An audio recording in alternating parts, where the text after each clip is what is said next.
Showtime. Are we showtime? All right, we got it. What's Showtime. up? How 313 Thursday? 313 Thursday. How's that sound good? I like it. Yeah? But I thought you had another name for it. Yeah, the Hell Thursday. The Hell Thursday. Like, honestly, if you guys haven't seen this video yet, and we're going to ask Corey to play it in just a moment, I sent it to Joique this morning, and it's funny, I don't know if you saw this, Snacks Harrison actually commented on the video as well, and he said something along the lines of, I can't even tell you what I do to that coach. Yeah. I mean, it's just, and sadly, Joique, here's the reality. Yeah. You see this stuff way too often, man. And it's disgusting. It's absolutely disgusting. Yeah, sometimes we get people out there that coach kids and we really don't know their background. We don't know how they coach. We don't know their philosophy. We just want men, and we feel they have integrity. But the things we saw on that film is not football.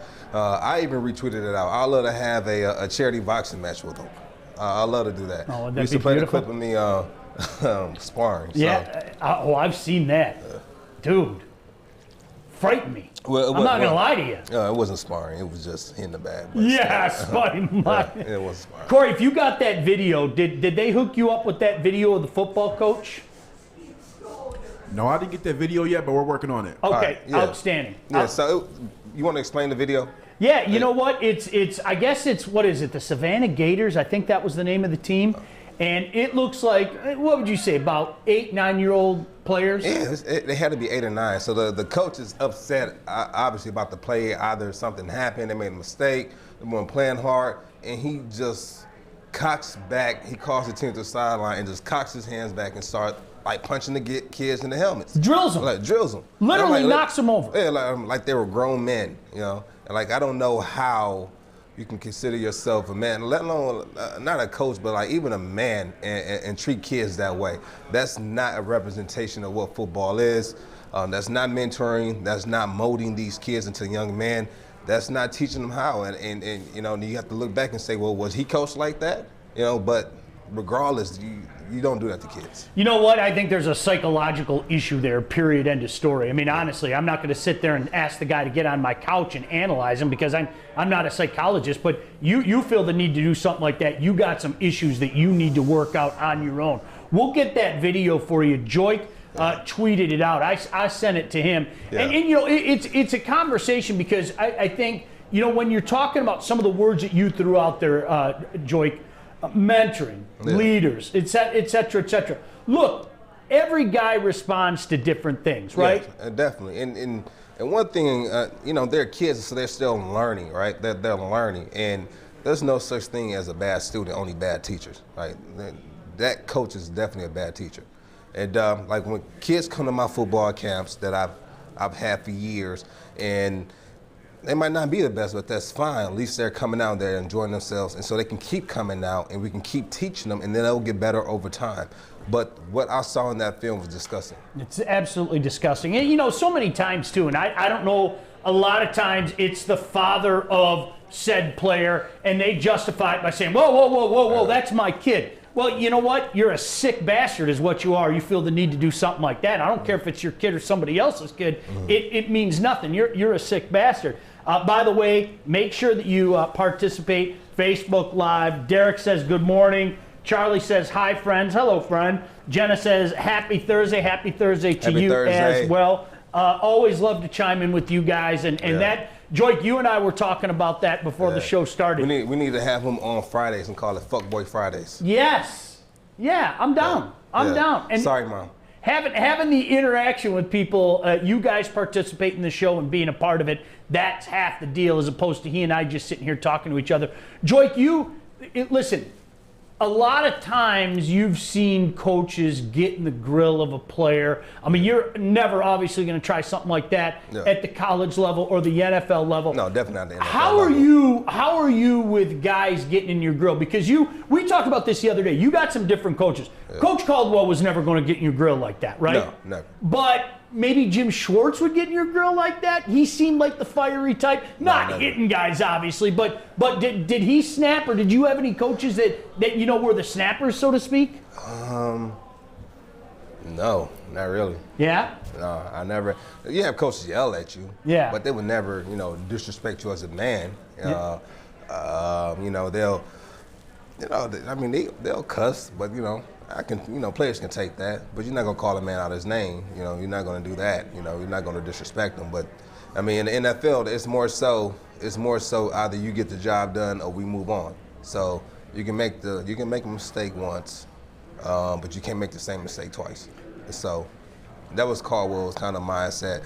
We're not gonna keep harping. And as a matter of fact, when the coaches stop yelling at you, that's when you should get worried. Yeah, that's exactly it. How are you with guys yelling at you? You cool with that? I'm fine.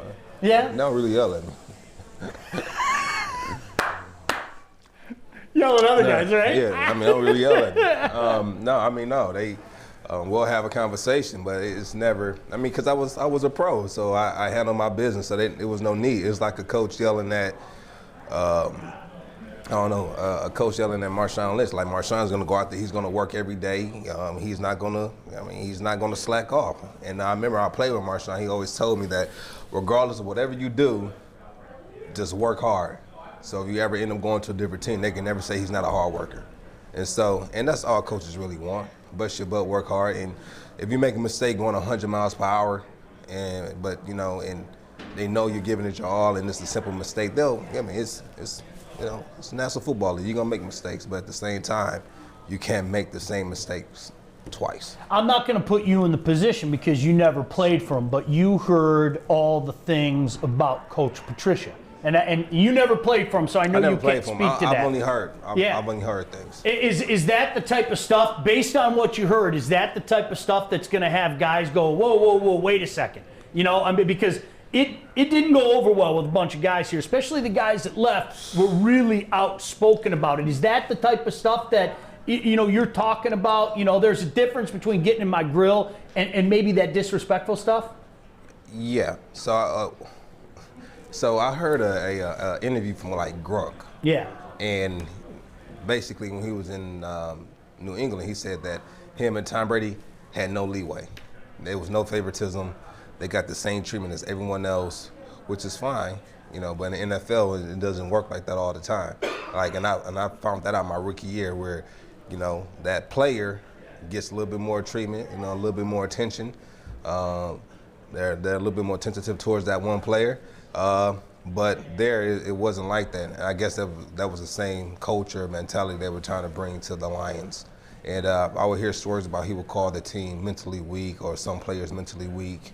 But I've never had a coach talk to me the way they told me that, he talked to them. It's unbelievable. Yeah. No. It really is. No, it's interesting, and you bring up something else. By the way, let us know, Corey, when you got that video, because we want to show people that video if they haven't seen it yet. I don't know if Stick gave it to you or Joey has it. Maybe we'll put the call out to them, or I can text it to them. But we have a couple special guests that we're hoping come on today. One is near and dear to my heart. I think you know that. Yeah. Both of them are, actually. Don Carey is supposed to join us, of course. Former Lion, Grand Rapids guy, and Jeremy Langford. Yeah, your guy. Jeremy Langford. Yeah, good my people. buddies and I, actually, Joique, it's funny, I'm going to have to tell Jeremy this. We had a quote during the magical 2013 season for Michigan State. Of course, they went 9-0 in the Big Ten, beat everybody, including Ohio State, by double digits. And it seemed like almost on a game-by-game basis, at the end of the game, that big offensive line wore the opposition down, and Jeremy Langford would take off on a 30-yard drive or 30-yard run to put the game away, and so we referred to it as the Langford Dagger. I mean, he was just a special player. Langford Dagger. The Langford Dagger is what we called it. So he was just a special player at Michigan State, continuing his career as well. We'll talk to him about that. Right. We will. So I kept in touch with Jeremy after I left the Bears. Like I said, I keep in touch with a lot of guys, especially a lot of the younger guys, trying to keep in touch, see what they have going on, seeing how that transition is from either if they're with the same team or going to a different team, whether they're out the league, just to kind of see where they are mentally. And I like to, because the NFL is a tough business. It's a real tough business. It's what some people call cutthroat. I remember I played, they say the only other business more cutthroat than the NFL is probably Wall Street. And so I would hear that. And then kind of being in the business, like you learn a lot, like a lot of behind the scene things that you would never really hear about in the media that you have behind closed doors. You have some people who don't want to burn bridges, so they don't mention it. But hey, man, that's the nature of the beast. Did you think about continuing your career, like in the CFL or anything like that? Did that ever cross your mind? Because I mean, even growing up, Doug Flutie. Doug Flutie went to the CFL. He was an absolute legend, but he had an opportunity to come back later to the NFL, et cetera, et cetera. Some guys, they just want to keep playing football. Did any of that cross your mind? Never. Never. Never. When you were done, you were done. When I was done, I was done. I was done. Yeah. I never thought about it, never thought twice. Hey, for me, it was to a point to where, like, do I need to play, or do I want to play, or do I need to play? And I didn't want to do either. So I was Good for done. you. Yeah, I was done. When what happened with me transpired, I was like, I don't want to deal with this side of the business. I had my other businesses started. I'm fine. I'll walk away, but no hard feelings. It's the nature it's the business. I understand it. And I walked away. Didn't think twice. Now you can pursue that boxing career. No. No, I've seen that though, dude. That's frightening. When you're coming with that power, that's frightening stuff, man. Now tell everybody about that. Is that your workout? Is that something you do regularly? No, that was funny. So I was in Colorado, and with like a bunch of guys, we all went out to Colorado, and I went to go work out. And said, like, what you do for your workout? So they came and they worked out with me, and I just took them through a bicep and tricep arm day type of deal. And they said, well, we did your workout, now you have to do our workout. I'm like, well, what's your workout? They said, well, we gotta go in the boxing ring. We're about to go hit the heavy bag. So we go in there, they're hitting the heavy bag, we're doing rounds, we're doing like 3 rounds. And so on my second round, I go and I punch the heavy bag, and it was a good time. It was tough. We go about, I think it was a 2-minute round. It was like a 2-minute round. And like halfway through, I hit the heavy bag and broke it off the wall. It was good though. It's good times. The amount of damage that could do to a human being, I don't want to think about. I've seen some of his workouts up close and personal too, folks. I don't want to think about it. It's dangerous. Some comments from the people. What up, Sean and Joique? That comes from Darren. What's up? Steven said, morning, fellas. Morning to you. John said, Sean, you and I had beers at a Halloween party in L-Town in 91. Been a fan ever since. Glad to see you live. 91, thank you. Woo. Yeah, 91. You know what? I think I know where that was too, John. I don't want to say where it was, but I think I know exactly where that was. It was known as a party house, and we'll leave it at that. You know what we're gonna do? I'm gonna send out a special shout out to my favorite niece. It's her birthday today. Oh yeah. Happy 16th. Winter Grace Bell. You're still my princess. Still love you. And I know you hate when I say that, but you're still my princess. I know I have my daughter now, but you're still my princess as well. So happy 16th birthday. Hope you enjoyed your gift. Love you much. Sweet 16. Sweet 16. Crazy. Enjoy it. I got my daughter's just a couple months away, man. It's just it flies. As a parent, it flies. I mean, my son's 21. I mean, there's still times, and he's this tall now. Right. So I look up at him, and it's just like, wait a second, how is this the same little boy that would be holding my hand when I was walking to Wayne State games going, Daddy, is Joique Bell going to score a touchdown today? Yeah, you know what I mean? Sure. Right? It flies. It flies as a by. parent, My son was at my college game. It's crazy. And so it was funny. Before my son knew how to say just Joique Bell, when people ask, who's your dad? He'll say, Joique Bell played football at Wayne State, and that's how he would say my name. That's how he would tell people who his dad was. He would always say that until he realized, oh, it's just Joique Bell. And so time really does fly. Man, it's crazy. My son will be 16 next year. Just got his permit this past weekend. It's crazy. Isn't it crazy? I driving with my daughter, man, it's I don't care what anybody says, okay? I'm gonna let you in a little secret, okay? Your son is your boy. Yeah, your boy. That's my dog. Why is society programmed us that way? Your daughter is your princess. Your princess. It's such a difference. And I openly tell my kids that. They both know You love them the same. You love them. I mean, seriously, really and truly. I mean, I love them the same, but I worry so much more about my daughter. When I'm driving with my son, I'm like, all right, cool. Can I take a nap? When I'm driving with my daughter, I'm on the edge of the seat going, no, okay, honey, start to brake. And she's looking at me like, Dad, knock it off. Like, I know what the hell I'm doing. You know what it is. It's real. You know what, though? Question, well, Growing up, were you hard on your son or your daughter? My son. Absolutely. Period. Openly admit it. Huh. Openly admit it. Hard. You know what? I told Jack he's got the double whammy, all right? He's got the firstborn and the son. Because the firstborn is always going to get it worse than the others. That's just reality. Because you're learning with the first one. You're learning with the first one. They're a guinea pig. Same exact same thing. Son was first, daughter was second, and son definitely has it way harder than my daughter. But sorry, it's Jack. just what it is. But at the same time, I had a close friend who he played. Shout out to Antoine. Which Antoine? Huh? Which Antoine? Antoine Harris. Okay. Antoine Harris. And shout out to him. So we were talking. He said that he's way harder on his son than his daughter, and his wife has to check him. Said no, you have to be just as hard on your daughter as you are your son. You have to prepare her the same way you prepare him. And so I would hear that. I'm like, you know what, man? You're absolutely right. You are absolutely right. You have to, and I feel like in the world that we live in, the society that we live in, we really do have to have that type of stern type of, or not stern, but like that same toughness that we put on our son, on our daughter, because they have it, like women in this society, they have it harder. It goes back to what we were talking about with coaches. I mean, when coaches play favorites, you're going to have an issue. You know, I mean, there are going to be some guys, maybe like you, that I'm like, I don't care. I get it. This is Calvin Johnson. This is Matthew Stafford. But there might be some other guys that are going, what the hell? Yeah. You don't pull that crap with Calvin. You don't pull that crap with Stafford. Yeah, but you know, those are different type of guys, and you don't base it based off of just talent alone. Yeah. You base it off of their preparation. So I played with a lot of guys whose preparation was unmatched. All right, so the way that Reggie Bush trained was competitive, and I loved me and him competed every day. But one guy who I really respected when I played, he was so consistent, was Andre Levy. Yeah, no kidding. Andre Levy, love Levy. Boy, he's a good. No, he was a great linebacker. Gosh, damn, he was good. Unfortunate with his injury, what happened, but when I played, he was at the prime of his career. I think he was like the second. He was second in NFL in tackles one year behind Kuechly.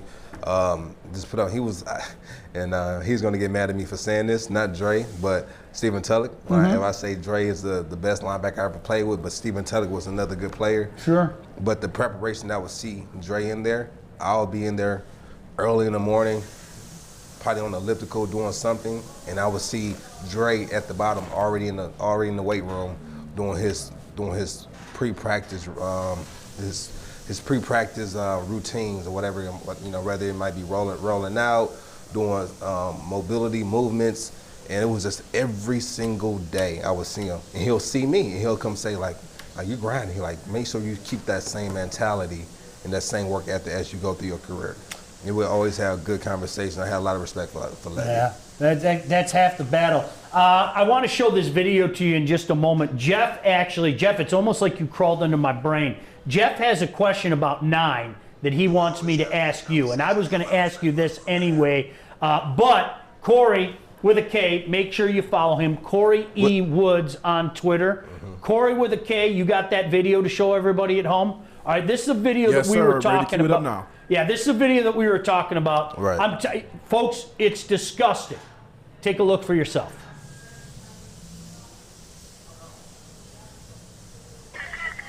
Oh, look at him. Look at him. Whoa. Oh. What the hell? It's coming up. Here we go. Can we make it big for him?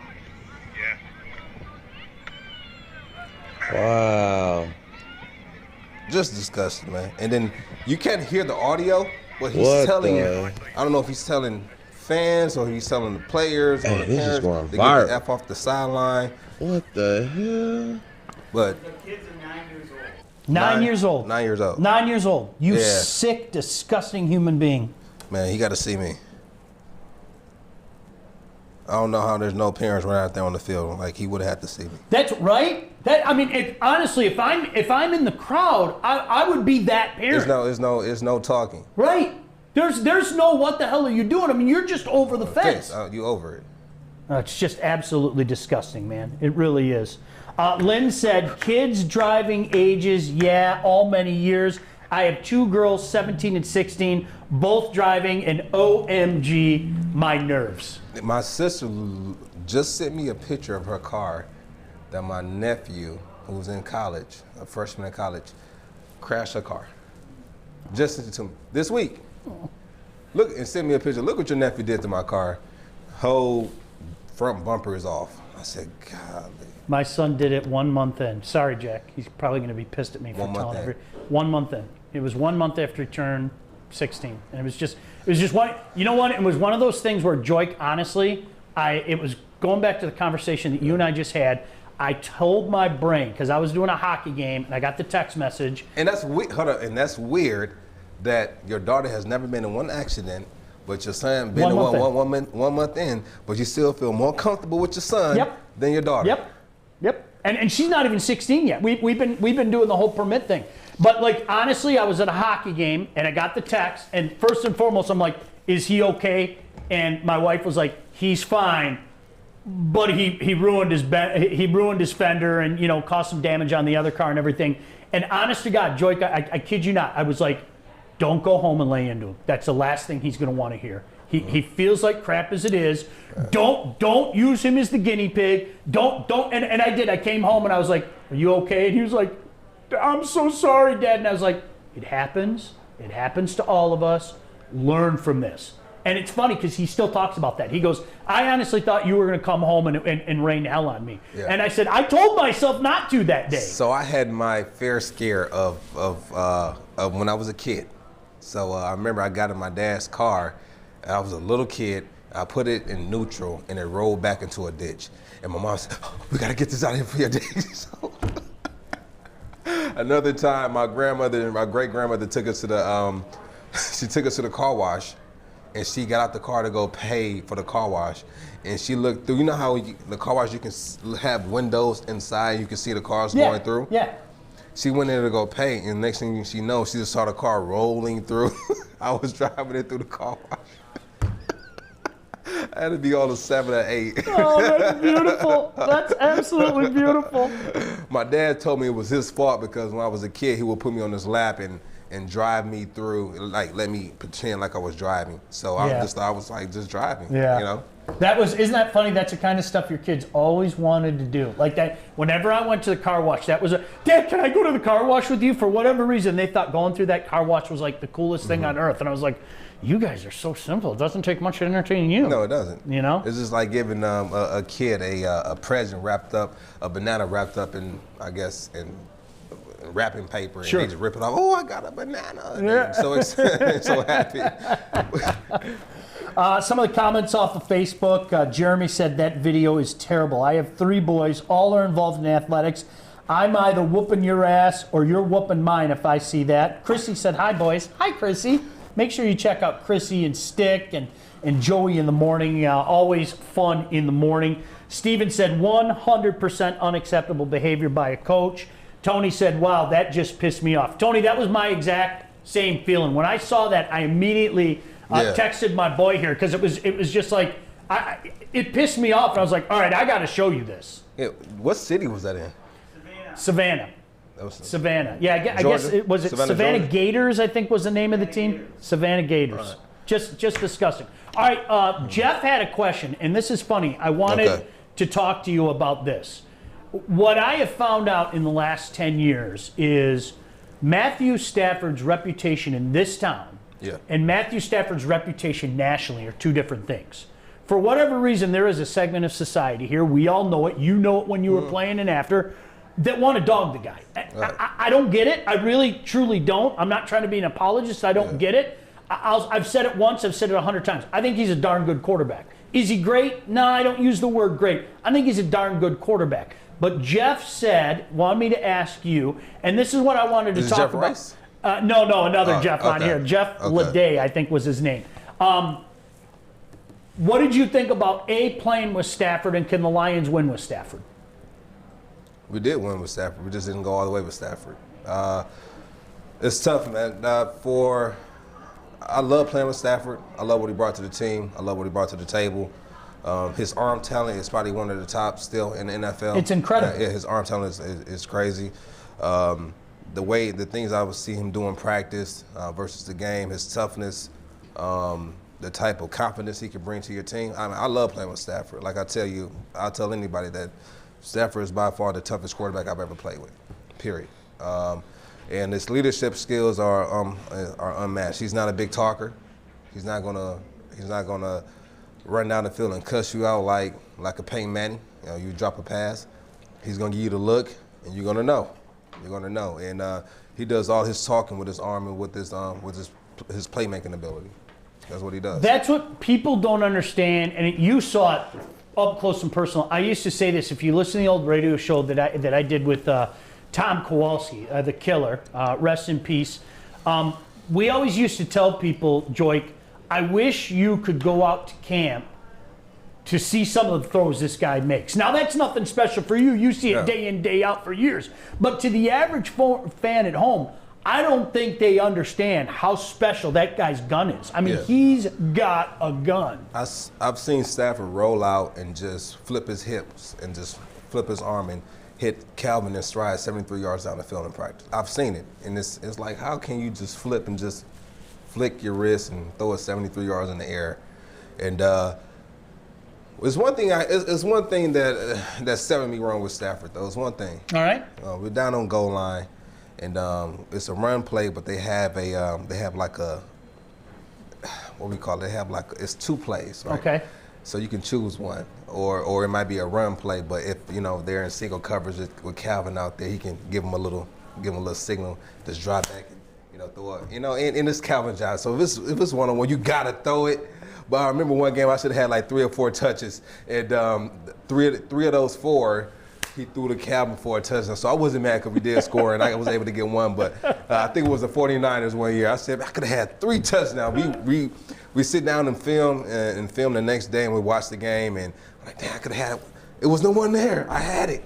I said he getting the stats up though, so I can't be mad at him. It pissed off my fantasy team. I can tell you that. You were on my fantasy team. I don't think I ever told you that. Yeah, you were on my fantasy team. You never told me that. Yeah, no, you were on my fantasy team. Yeah, so I could have had you about 20 plus points that game. It hurt me. I'm not going to lie to you. Yeah, no, I selected you. I mean, heart first, but you actually were a guy that found his way into the end zone and everything. So you give me down inside that 5-yard range to the end zone, I'll sniff it out. I saw that a few times in your career. I'll sniff it out. We were watching. I have to share this with you guys very quickly. I didn't know you still had the what's the best way to say it? The hype tape from your senior year at Wayne State. Yeah. You still had that. So we were sitting in the office watching that yesterday, and there's my dumb voice calling some of his touchdowns and everything. And it was funny because like watching some of those plays, whether it be the touchdown against Ashland, whatever the case may be,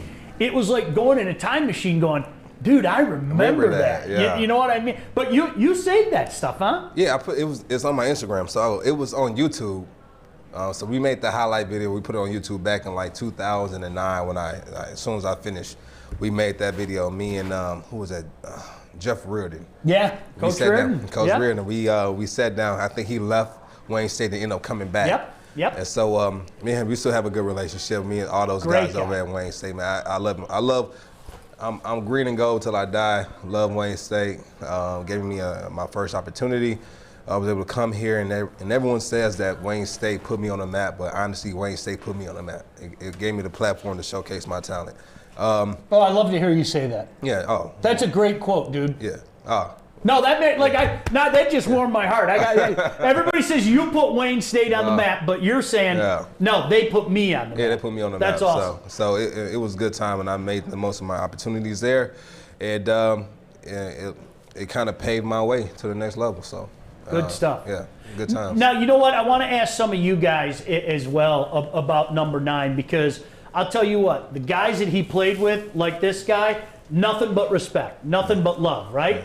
You hear the national guys talk about it all the time. I mean, there's not a week that goes by where I don't see some quote, whether it be from a national reporter, whether it be, heck, Corey, remember last week, Aaron Rodgers? Aaron Rodgers came out, they were talking about, he was on McAfee. He was on with McAfee, remember? Yep. And they were talking about, guys that make plays. And Aaron Rodgers, the great Aaron Rodgers, and I know how people feel about him around here. I feel the same way, but I can separate that SOB aspect and how many times he's ripped my heart out and what a great quarterback he's been. Yeah, you got to respect it. Both things can coexist. You don't have and to be a unfortunately, fan, but you have to respect them. But I don't know if you saw it. Aaron Rodgers came out and said, that guy in Detroit, and he said it along those lines. He goes, that guy in Detroit, I don't think people understand how good that guy is. And it's maybe because they haven't won a lot and it's Detroit, whatever the case may be. They have a bad rap. But I don't and this was after the Carolina game, if I'm not mistaken, Corey. And it's like, and I was thinking about it, and this is part of what I wanted to bring up to you. So, Jeff, I'm glad you brought up the question. It's really odd. Doesn't it seem like there are two different opinions of Matthew Stafford? And you know what my greatest fear is? We are going to play the time-honored game of we didn't know what we had until it was gone. That's my biggest fear. If Matthew Stafford goes someplace, whether it be next year or the year after, whatever the case may be, I don't want to play that game of, man, did we appreciate how good that guy was? Because I'm going to say it again. I'm not going to use the great word, no disrespect to Matthew or Joique. This guy's been a damn good quarterback. Yeah, he's really good.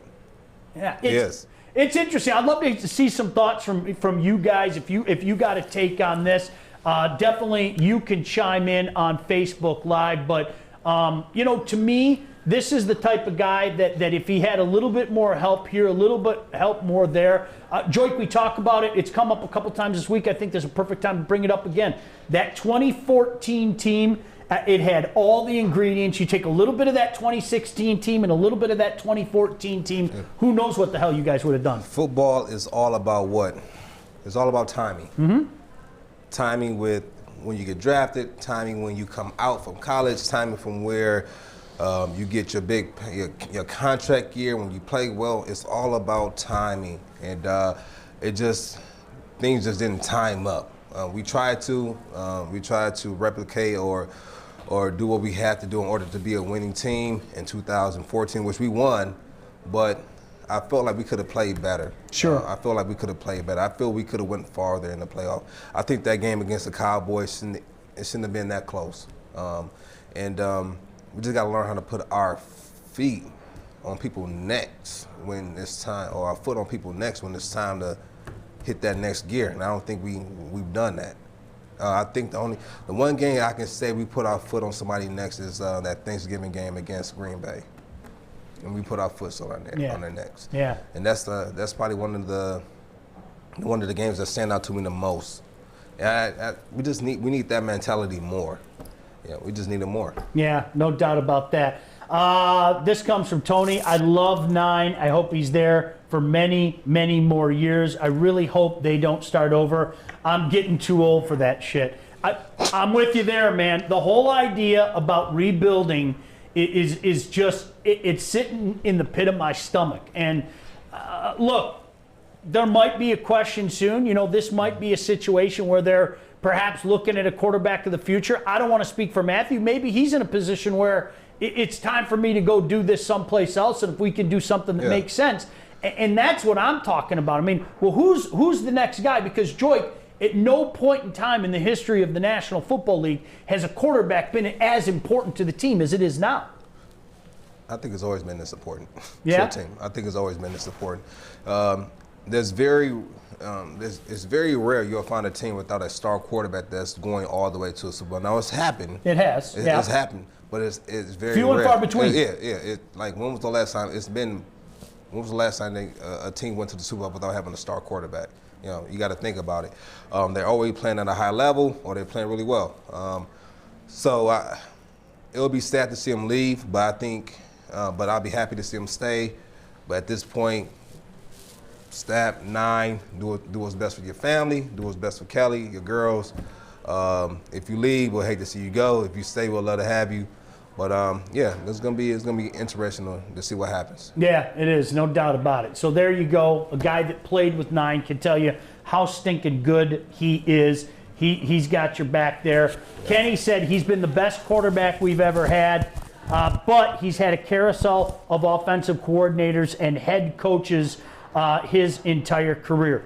I got to ask you to speak on that. Yeah. How difficult is that for anybody, let alone a quarterback, But for anybody, when it seems like every couple years you're changing what you are and changing what you're doing, that isn't easy for anybody, especially a quarterback. Yeah, it's not. It's not easy for everyone. I mean, you got to think. I was on 4 different teams, learning 4 different playbooks my rookie year alone. Oh.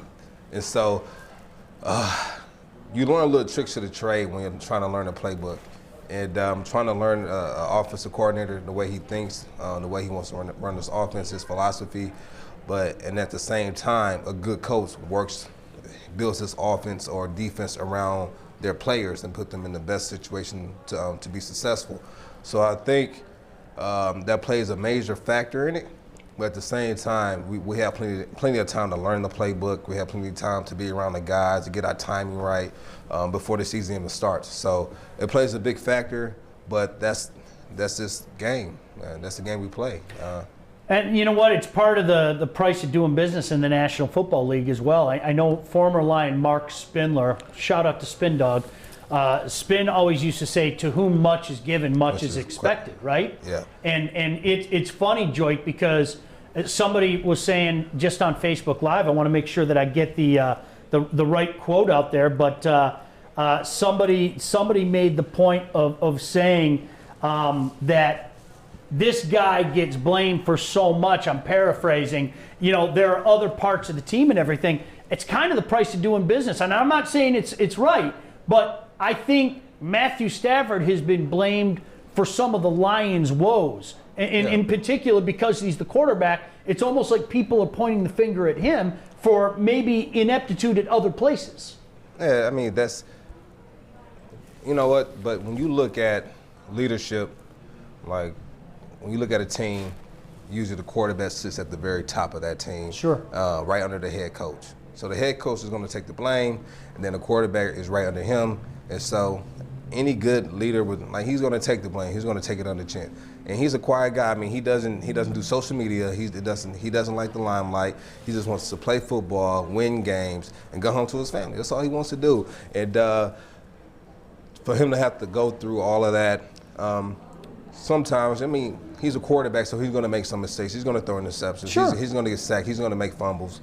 But if you look at any other quarterback in the NFL, no one's had more comeback victories than Matthew Stafford in the fourth quarter. I don't think it's been done. And seeing it in firsthand and seeing how this guy plays under pressure is something great to see. And I think that's something that people forget about, to piggyback on what Joique just told you. Sure. I mean, if he's playing for a team that's been less than, and yet he has all these comebacks, doesn't that even speak louder to you? It does, but the NFL is a right now league. Absolutely. What can you do for me right now? Absolutely. They're not going to appreciate what he did until he's done playing. Yep. That's just how it works. Yep. It's just how it works. They're going to talk about how he sucks now. He's not a winner. He can't win against winning quarterbacks. He can't do this. He's a fool's gold. And then when he leaves, he was a great quarterback, more comeback. And that's how it works, man. They when you're done is when they give you your roses. It's kind of like when a person dies and then all of a sudden you see everybody trying to follow their page on Instagram. Like, why would you try to do it now? They're no longer here. Like, give them their roses while they're here. And so I think Stafford is going through something like that with his career here in Detroit. So give him his roses while he's here. That's a great quote. Yeah. Yeah, give him his roses while he's here. Yeah. You know what? It's funny along those lines. I'm going to morph and talk about coaches. Isn't it kind of funny? Some of the coaches in the last few years that were anointed a genius for having some success early on. I remember back in the day, what was his name in New York? Mangini. People were calling him Man Genius. Quinn in Atlanta. I remember a couple of years ago, you and I were doing the Super Bowl thing up at Soaring Eagle, and everybody was talking about, oh my gosh, look at this job he's done with Atlanta. Nagy in Chicago. You're talking about guys that in the span of 2 years go from being the anointed, the next great coach to being out of a job. And I think that speaks to your point. What have you done for me lately? What have you done for me lately? It's amazing how that works out. Mm-hmm. All right, just a reminder, we are going to have a couple guests today. At some point in time, we're going to hear from Jeremy Langford, of course, former Spartan, former Bear, hung around in the National Football League for a while, actually looking to pursue his career in the CFL. CFL didn't have their season this past season. I think I speak for a lot of people. I miss the Grey Cup. That was something, I don't know if you grew up watching the Grey Cup. That was something that I always watched. Don Carey may be joining us as well. Q wanted to say Stafford hasn't had a full year with Bevel. Yeah. Last year was cut short due to injury, and then there was no real offseason. Wishful thinking is that the new coach retains Bevel, but it's probably going to be a new OC for him next year as well. You think so? That'd be tough. How tough would a season like this be for you? Because I want to talk about COVID, because a lot of people have come out. I'm sure you saw it, Coach K down in Duke saying, why the hell are we even playing and everything. I want to get your take on your level of worry and how much that would affect you. But I can't imagine these guys having the type of offseason that they had on and off the field, especially the young players. I mean, Jeff Okudah, for example, already coming into the league as a corner, where you are on an island. There's no doubt about it. You're on an island. And you didn't even get a regular offseason as well, man. How difficult is that? It's difficult. So I think when they brought him in, they knew that at some point in time they were probably going to let Slade go, right? Mm-hmm. But they need to understand that when Slade came into the Lions, he had great leadership. We still had Rasheem Mathis, who had 11 years in the league, that was coaching him up and mentoring him at that position. And so then he played with them for another 2 years, and they were doing really well. And Rasheem Mathis was playing at a high level before he retired. And Slade was able to learn from one of the best in the game just on how to study, how to prep, and Okudah didn't have that. Yeah. Didn't have that. What a tough set of circumstances for this young man to walk into, dude. It was tough. And he's not going to get the credit he deserves because he got drafted high and he's not playing as well as he's going to be playing in the future. But you have to be patient with him. He's going to be good. He's a tough player. I think he has some incredible talent. And I think just give him time and he's going to pan out to be exactly who we think he was. Yeah. To what we think he is. Yeah. Exactly. Well, there's a reason why he was drafted so high and why he was held in such esteem. Christy said it's like people forget the losing history with the Lions. Coaches change, quarterback change. Lions as an organization stay the same. So what is it? It's a good. I can't figure out for the life of me, Joique. I mean, to the point that Christy made, and there are a lot of people, and you're one of them. Yeah. We've been waiting our whole life. I mean, is it just a case of just getting the right people in place and letting them do what they do? You know, getting that general manager, because let me tell you this, I've said this for years. I do not believe in the whole totality thing. The Lions suck and are always going to suck. I don't believe in that, because you know what? In our lifetime, we've watched other franchises. The Golden State Warriors. What an absolutely do-nothing franchise for all of our life up until a couple of years ago. But you know what happens? They get a guy that knows what he's doing in the front office. You get a guy like Steph Curry. You build around that, and boom, all of a sudden, oh my gosh, the Golden State Warriors are the example of what you're supposed to do. And I'll keep it closer. Speaking on Steph Curry, all right. Shout out to Steph Curry. He signed an autographed jersey for my son for his birthday a couple years back.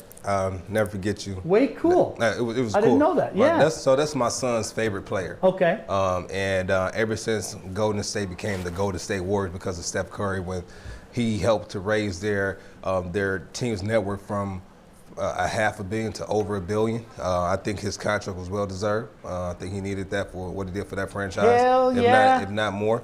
But what he did for that franchise and how they built that team around him, it was something amazing. That was something amazing. But you know what I mean? Here, listen, I'll keep it closer. The Detroit Red Wings. The Detroit Red Wings, when I was young, they were the dead things. Nobody went to Joe Louis Arena. Don't let anybody tell you otherwise.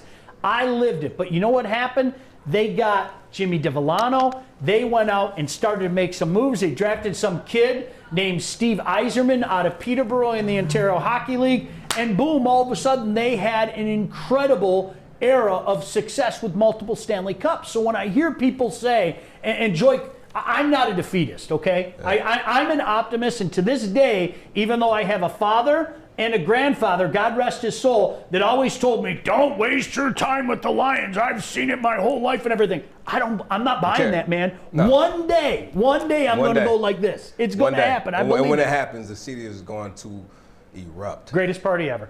It will be. It'll be. I mean, seriously. It's going to be small fry compared to what they did in Chicago when the Cubs won. Right. Yeah, and that was something spectacular. Because remember, I was there. I was playing for the Bears around that time. Yeah. And so I was in the city. But if Detroit wins a Super Bowl here, greatest party ever.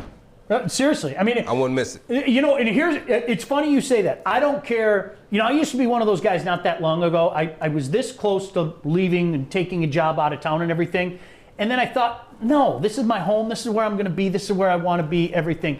If I was out of town, that's the type of stuff you come back home for that. You know, if you're watching and you wanted your taste of the D and you wanted to check out Joique and listen to our show and stuff like that, you can take the guy out of Detroit, but you're never going to take Detroit out of the guy. Period. So people will come back home. If you're living in LA, if you're living in South Carolina, it doesn't matter.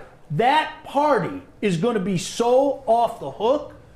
You're coming back for that parade. Home. Absolutely. The come home party. Yeah. Everybody's coming back in town. I'm not a parade guy at all. Zero. You'll be at that one. I will definitely be at that one. You'll be at that one. I might not remember being at that one. I might be so inebriated. Yeah. But I'm going to be at that one. Yeah, everyone's going to be at that game. Be at that parade, that party. It's going to be a whole, I don't know if it's going to last a month. It might last 2 months. But I'm telling you, we're going to enjoy that. We need it. Yep. How many years has it been? 1957. 1957 NFL championship. Yep. So 1957. So that put us about what, 63 years. 63. It's coming up in a couple of weeks. It was December of 57. Yeah, 63 years. And Joique, it's crazy. One playoff win. I was there when they beat the Cowboys. I was there that Sunday afternoon. Okay. Freezing cold. And when I say freezing cold, remember the dome, you walked into the dome and it was like that wind tunnel and you opened up the door. So not only was it freezing cold, but when you opened up that door and that wind blew, it was like minus 380 degrees wind chill. I mean, it was freezing, but it was so loud that day. The pick six is something, we talked about Javid's run on Monday night. The pick six in that game against Dallas, the noise hurt your ears. Like it really did. It hurt your ears. And it puts a big smile on your face when you think about memories. It was great. You see these memories, you think about them, and you remember them vividly. Yep. And it's right there, and it just takes you back to that moment, right? So for me, I wasn't even I was on the Saints, but when I saw that Marshawn Lynch the run, I had never been in the stadium that loud. I can't imagine. I have never been in the stadium that loud when they. That was amazing, man. That's when he became beast mode. That's when he became up there on my list of running backs I played with. You know what? I want to add, because up until that point, a lot of people were using the B word to describe him. Bust. I mean, there were some people that were using the B word. He never became the guy in Buffalo that they envisioned him and that they were able to jettison him out. But he went to Seattle, and boy, you want to talk about a guy creating a name for himself. Mm-hmm. That may have been moment number one, the beast mode run. It was. So when I played with him in Buffalo, he wanted out. Yeah. He wanted to get out of there. And so that was around the time they were trying to get me to stay, but I ended up going to Philly because they didn't know what was going to happen with Marshawn. Sure. And if Marshawn left, then they were for sure going to bring me up. But being a young player, I wanted to play now. And so I ended up going to Philly. But I'm happy I made that move, not because I went to Philly, but because ultimately I probably wouldn't have ended back up in Detroit. And so I did all those moves just to come back home. And if I don't make those moves when I make them, I don't end up back in Detroit. Yeah. No, everything works out for a reason. Everything works out for a reason. Isn't that the truth? Now, you know what? I wanted to ask you though about. We'll get into the COVID thing in a moment. Like I said, you always like to tease, and we're intrigued to hear your thoughts on Coach K. But in terms of, look, I've watched franchises. Here's another one. Who's the model franchise in the National Football League for the last 20 years, right? The New England Patriots. All right. They were a nothing franchise forever. They made one crazy little trip to the Super Bowl in the 80s and got their ass kicked by the Bears. They made one little trip to the Super Bowl in the 1990s and they got beat by a couple touchdowns against the Green Bay Packers. This was really a nothing franchise. But to that point, you bring in a guy like Belichick. You obviously, Tom Brady, you talked about it, and I agree with you. One without the other, it's not going to work like that. It was like that, and the rest is history. So to the people out there, the Lions are never going to win, or the Ford family and all that, sorry, I don't believe you. I do not believe you. It's about getting the right people in place, the right football people in place, and allowing them to do football things. Yeah, that's true. And just to revert back to what you said about that 1990 trip they made when they played Green Bay. Not a Green Bay fan, but a lot of respect for Brett Favre and Reggie White, those guys. They really changed the game. And, actually, our coach actually played on that team. Wayne State. Who was that? Played on that team? Played on that team. On that Green Bay team? On that Green Bay team. Oh, I know who you're talking about. Reggie. Who? McKenzie. Yep. McKenzie. Coach McKenzie. What a great guy. Great guy. So Coach McKenzie coached me at Wayne State, and I remember he'll come in, he'll have his Super Bowl ring. He played 7 years in the NFL, ended up coaching, came to Wayne State, and then left Wayne State with the Ball State. Yeah. Now I think he's still at Ball State. I could be wrong, Yeah, but I think so. I think he's still there. Headed back to his alma. Yeah, but I remember that, and he would tell me that I would have conversations with him. He would say, "Listen, you have what it takes to make it in the NFL. You do. Like I played with some of the greats, and you have it." So he gave me a lot of confidence when I was kind of like going through college. Yeah. So shout out to Coach McKenzie, man. Great dude. Keith McKenzie. No man. doubt about it. Christy said right next to you. Hi, Christy. When do mock draft seasons start? Hey, listen again.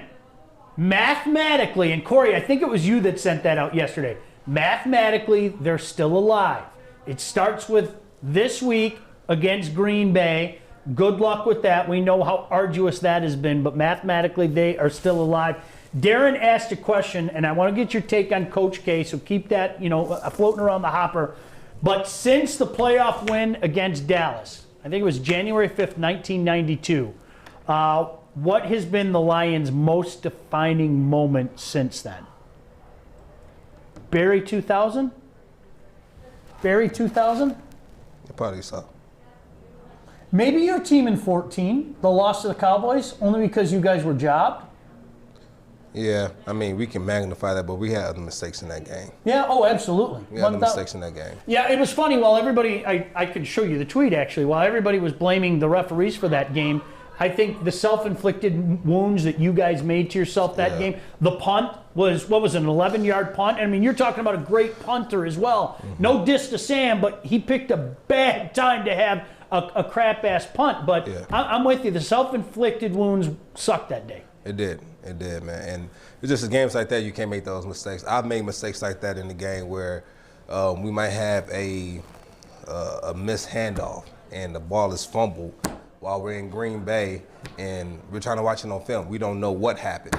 I couldn't see what happened. That I closed my hands too early, did it bounce off my chest? So we have games like that where it's self-inflicted. Like just things that we practice on day in, day out. And sometimes we get in the game and, we're not paying attention to details. We take it for granted. We take it for granted because it's just like it's second nature. And so we don't put as much details into it during the game. Sometimes when it becomes second nature, like getting a handoff or, dropping the ball on the punt or, trying to squeeze a pass through and it gets tipped and, things you can't control. Like, the ball gets tipped and it's picked off and the start of the second half. And they get the ball down, and then they go for it on fourth down and get the fourth down run with who was the running back at the time? Give me a second. No, go ahead. Help me out. I can't remember the last name. But they go from a 4th and 1 at the goal line, and they get it. And I think at the time, who was it? Gosh, who was it? Yeah, that's going to drive me nuts. Because I don't think it was Darren McFadden. I think he was, and Zeke wasn't there yet. No, Zeke wasn't there yet. Who was the Cowboys back in 14? Corey, do you remember? Corey with a K? Yeah, look that up to be sure. Zeke wasn't there yet. And when you say the name, you're going to know exactly who it is. Yeah, absolutely. Barber was long gone. Yeah, he was long gone. He wasn't there. It was. Well, it wasn't Murray. Corey with a K is going to look it up. It's driving me nuts. It's driving me nuts now. Somebody will probably pick up on that. Because I think he ended up leaving there. and I think he went to. Did he go to Tennessee? DeMarco Murray. Yep. DeMarco. Murray. Yep, Yep. absolutely. So Murray. It was DeMarco Murray, and went for it on 4th down. They got the touchdown, and that really. They didn't break our backs, but it put us in like we gotta turn it up now. And so even with that being said, we still had an opportunity to go out and win, and even stop them on that last drive to go down and score. So it's just self-inflicted wounds that has been plaguing us for years, decades. Oh, it drives me out of my mind. Now, you know what's funny? Running backs in their shelf life. There's a guy that looked like an absolute stud. Joique, when it's over for a running back, it's over. Is that the best way to say it? I mean, I think of... No, because like you said, they were saying it was over for Marshawn in Buffalo. Truth. And then he went to Seattle and just became beast mode. Yeah, it's... But, you know, like, here, I'll give you a couple... Sean Alexander, you remember how dominant it was? It was over. It was over. And then all of a sudden, it was just done. It was done. I remember Ronnie Rice. Shout out Ronnie Rice. Ronnie Rice, there was a couple of years where Marion Barber was running so hard. I mean, he was running, and Ron Rice told me, he goes, a guy like that running the way he does is going to have a very short career. And I was like, dude, he looks great. He goes, trust me, the body can't keep taking pops like that. Mm-hmm. Within a couple of years, I mean, not only was he done, he's out of the league. I mean, it's amazing how things like that. That's why you do go back to giving the respect to the guys that have been at, you know, Marshawn, who was able to come back again with the Raiders. Frank Gore, who keeps going. Keeps going. You look at guys like, I'm going to go back to Barry. He played 10 years, and every year he had over 1,000-yard rushing season. And that was during the Renaissance era.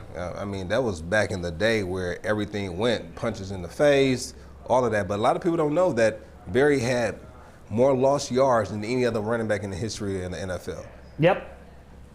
But still finished top 3. Yep.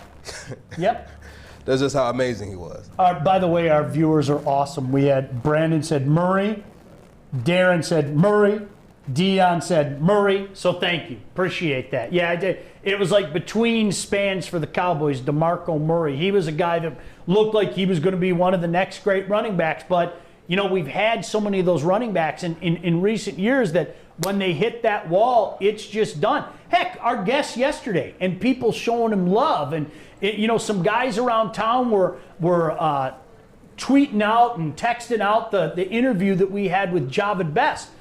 What might have been with that guy? I mean, he had it. I mean, you played with him. I played with him. Joique, honest to God, I thought, okay, the Lions finally got their next Barry. You know, we've been waiting for that next big stud. No disrespect to you because you had a fine career. Reggie, fine career. But when Javid came here, I was like, okay, this might be that electrifying guy that they haven't had, you know, since that day Barry walked away in the summer of '99. I would say that. You guys had other good running backs too right before then. I mean, when you guys picked up, when you guys got Kevin Smith, he was a good runner. I mean, he wasn't Javid, but he didn't have that Javid speed, but he was a good running back. Kevin Jones. Kevin Jones. Yeah, KJ. And this funny thing is, I would talk to KJ when I worked security for the Lions. For real? Yeah. And so we'll talk about, I can't remember what game it was, but he was telling me that they're playing the game, and when he was at the bottom of the pile, somebody tried to stick their fingers in his eye and try to gouge his eye. And he said the next play, he had the eye of the tiger, and the guy who did it, he went right at him and ran straight through him. And I think him and another player were talking about that moment. He said, yeah, that play, I had a little bit more oomph in me. You know, I had a little bit more, I had the eye of the tiger that play. And just sitting back and talking with those guys and hearing these stories just inspired me more. I'm like, oh, one day, I can't wait. And but yeah, it was good times, man. It was good times. But I think KJ had that. I think he had that it factor as well. But his time was short here as well. Do you get how motivational you are to people? Sorry, I'm coming out of you with left field, but hearing you talk about that, it reminds me. Everybody knows this guy worked security, kept working his ass off. I saw it up close and personal, folks. You're going to have to take my word for it. You know, this is a guy that didn't have to put in the work that he did at that level, but he did. And oftentimes, Joique, what's the old saying? First guy to the practice field, last guy off the practice field. I watch that kind of stuff happen down at Tom Adams Field. Do you understand how motivational that is to people? Because you're one of us, Yeah. You're a guy that came up with humble beginnings and everything. Blue collar guy. Yeah, blue collar guy, did the whole security guard. Like, do you get how motivational that is to people? It wasn't until probably after, like during that, I kind The of got Dan it. Roses again, right? Yeah, the Roses. But but it was more so like when I started hearing people like really start coming to me telling me that I was their best player not because of what I did on the field, because of my story. That's when it started to kind of click. Like, well, people really love this story.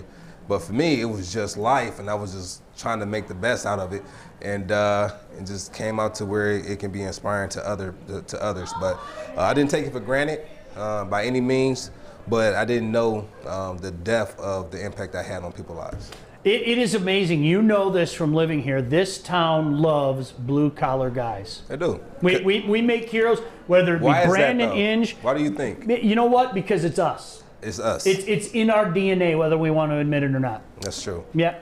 I think so. A couple guys said James Stewart was pretty good back in the day. Jay Stu. Love James Stewart. What up? Jay Stu, that's little bro, man. What's up, Jay Stu? Funny guy. I actually had a show back in the day at an old radio station called It Is What It Is. And James Stewart, it's James Stewart's fault that we named the show It Is What It Is. Because they had one of those inexplicable Lion losses that we've all seen too many times in our life. And we were interviewing him after the game, and you could, Joique, sometimes you guys don't have answers, and, and people have to understand that.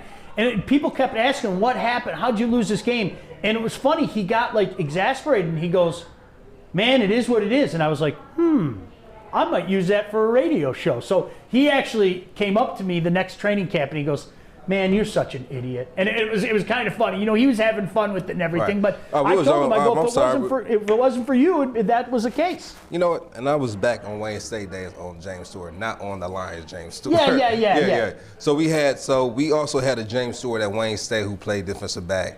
And I think he even had a tryout with the Lions, but he ended up not being able to he didn't make the team that year. Sure. But that's the James Stewart I was talking about. Okay. And great player, played at Wayne State, they ended up going to Ferris State, and they did well there. I think that's when Ferris became Ferris State, when they started to win more games. Yeah. But Coach Anise doing a hell of a job up there. Yeah, he's been there for how long now? It's been a few years. Yeah, it's been a few years. Doing a heck of a job up there. Yeah, just running a machine. Darren said, who is your favorite unknown running back that played for the Lions? Defend unknown or define unknown, because everybody knew KJ, but I think people forget how good KJ was. He was another guy whose his career was cut short. I love KJ. My son still has a KJ jersey. It's funny. I got him a football jersey. That was his favorite player when he was like 6 years old. So we still got that little 6-year-old jersey at home of KJ. That's hilarious. Yeah. That's hilarious. So who was your favorite running back of all time? Billy Sims. When I was a kid. Billy White Sims? Billy Sims. Number 20. Billy Sims. Yeah. The original. The original 20. Yeah, well, Lem, then Billy, then Barry. But Billy Sims brought an excitement to this team that nobody saw. I like Billy. Do you like his barbecue? I love Billy, and I love Billy's barbecue. And you know what, Joique? It's not very often. I've been fortunate to do this for a while. It's not very often that you talk to somebody and you literally feel overwhelmed by it. But I think my little kid takes over every time I talk to Billy. Because it's like, honest to God, when I see Billy Sims to this day, and we had him on the pregame show last year, he comes walking out, he goes, my man, he's so nice and everything. Yeah. But honest to God, he's very nice. I think I turn into a 9-year-old every time I see him, and I'm like, that's my favorite player, Billy Sims. So that voice. Is that your voice? That's my favorite player, Billy Sims.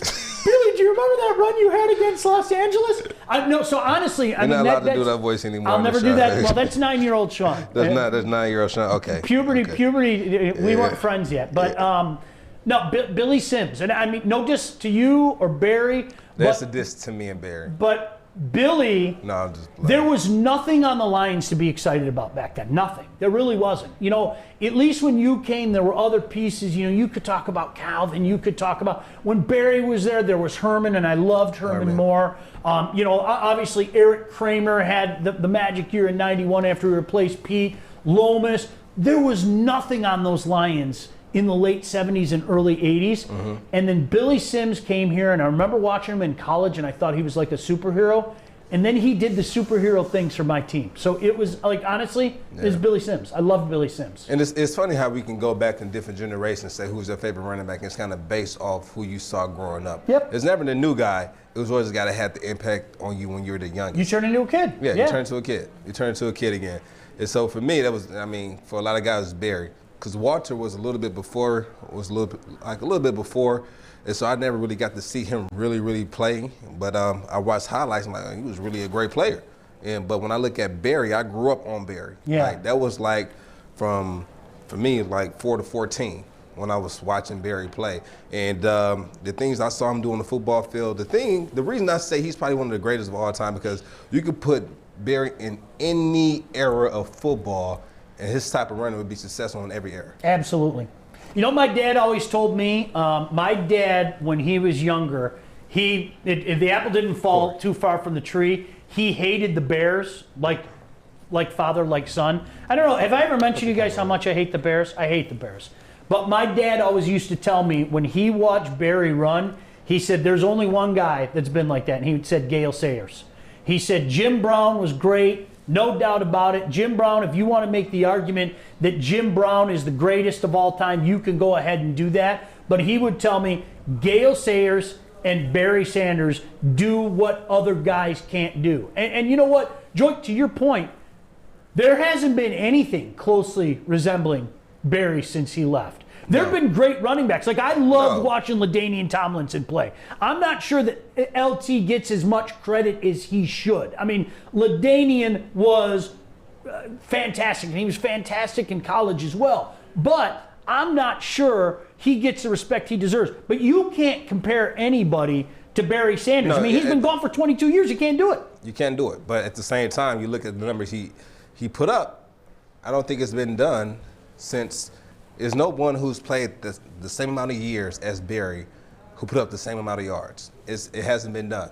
I don't think so. So for me, that's why Barry is always, and I mean, for right now, will always be my favorite running back because what he's done, and it hasn't been done. It just hasn't.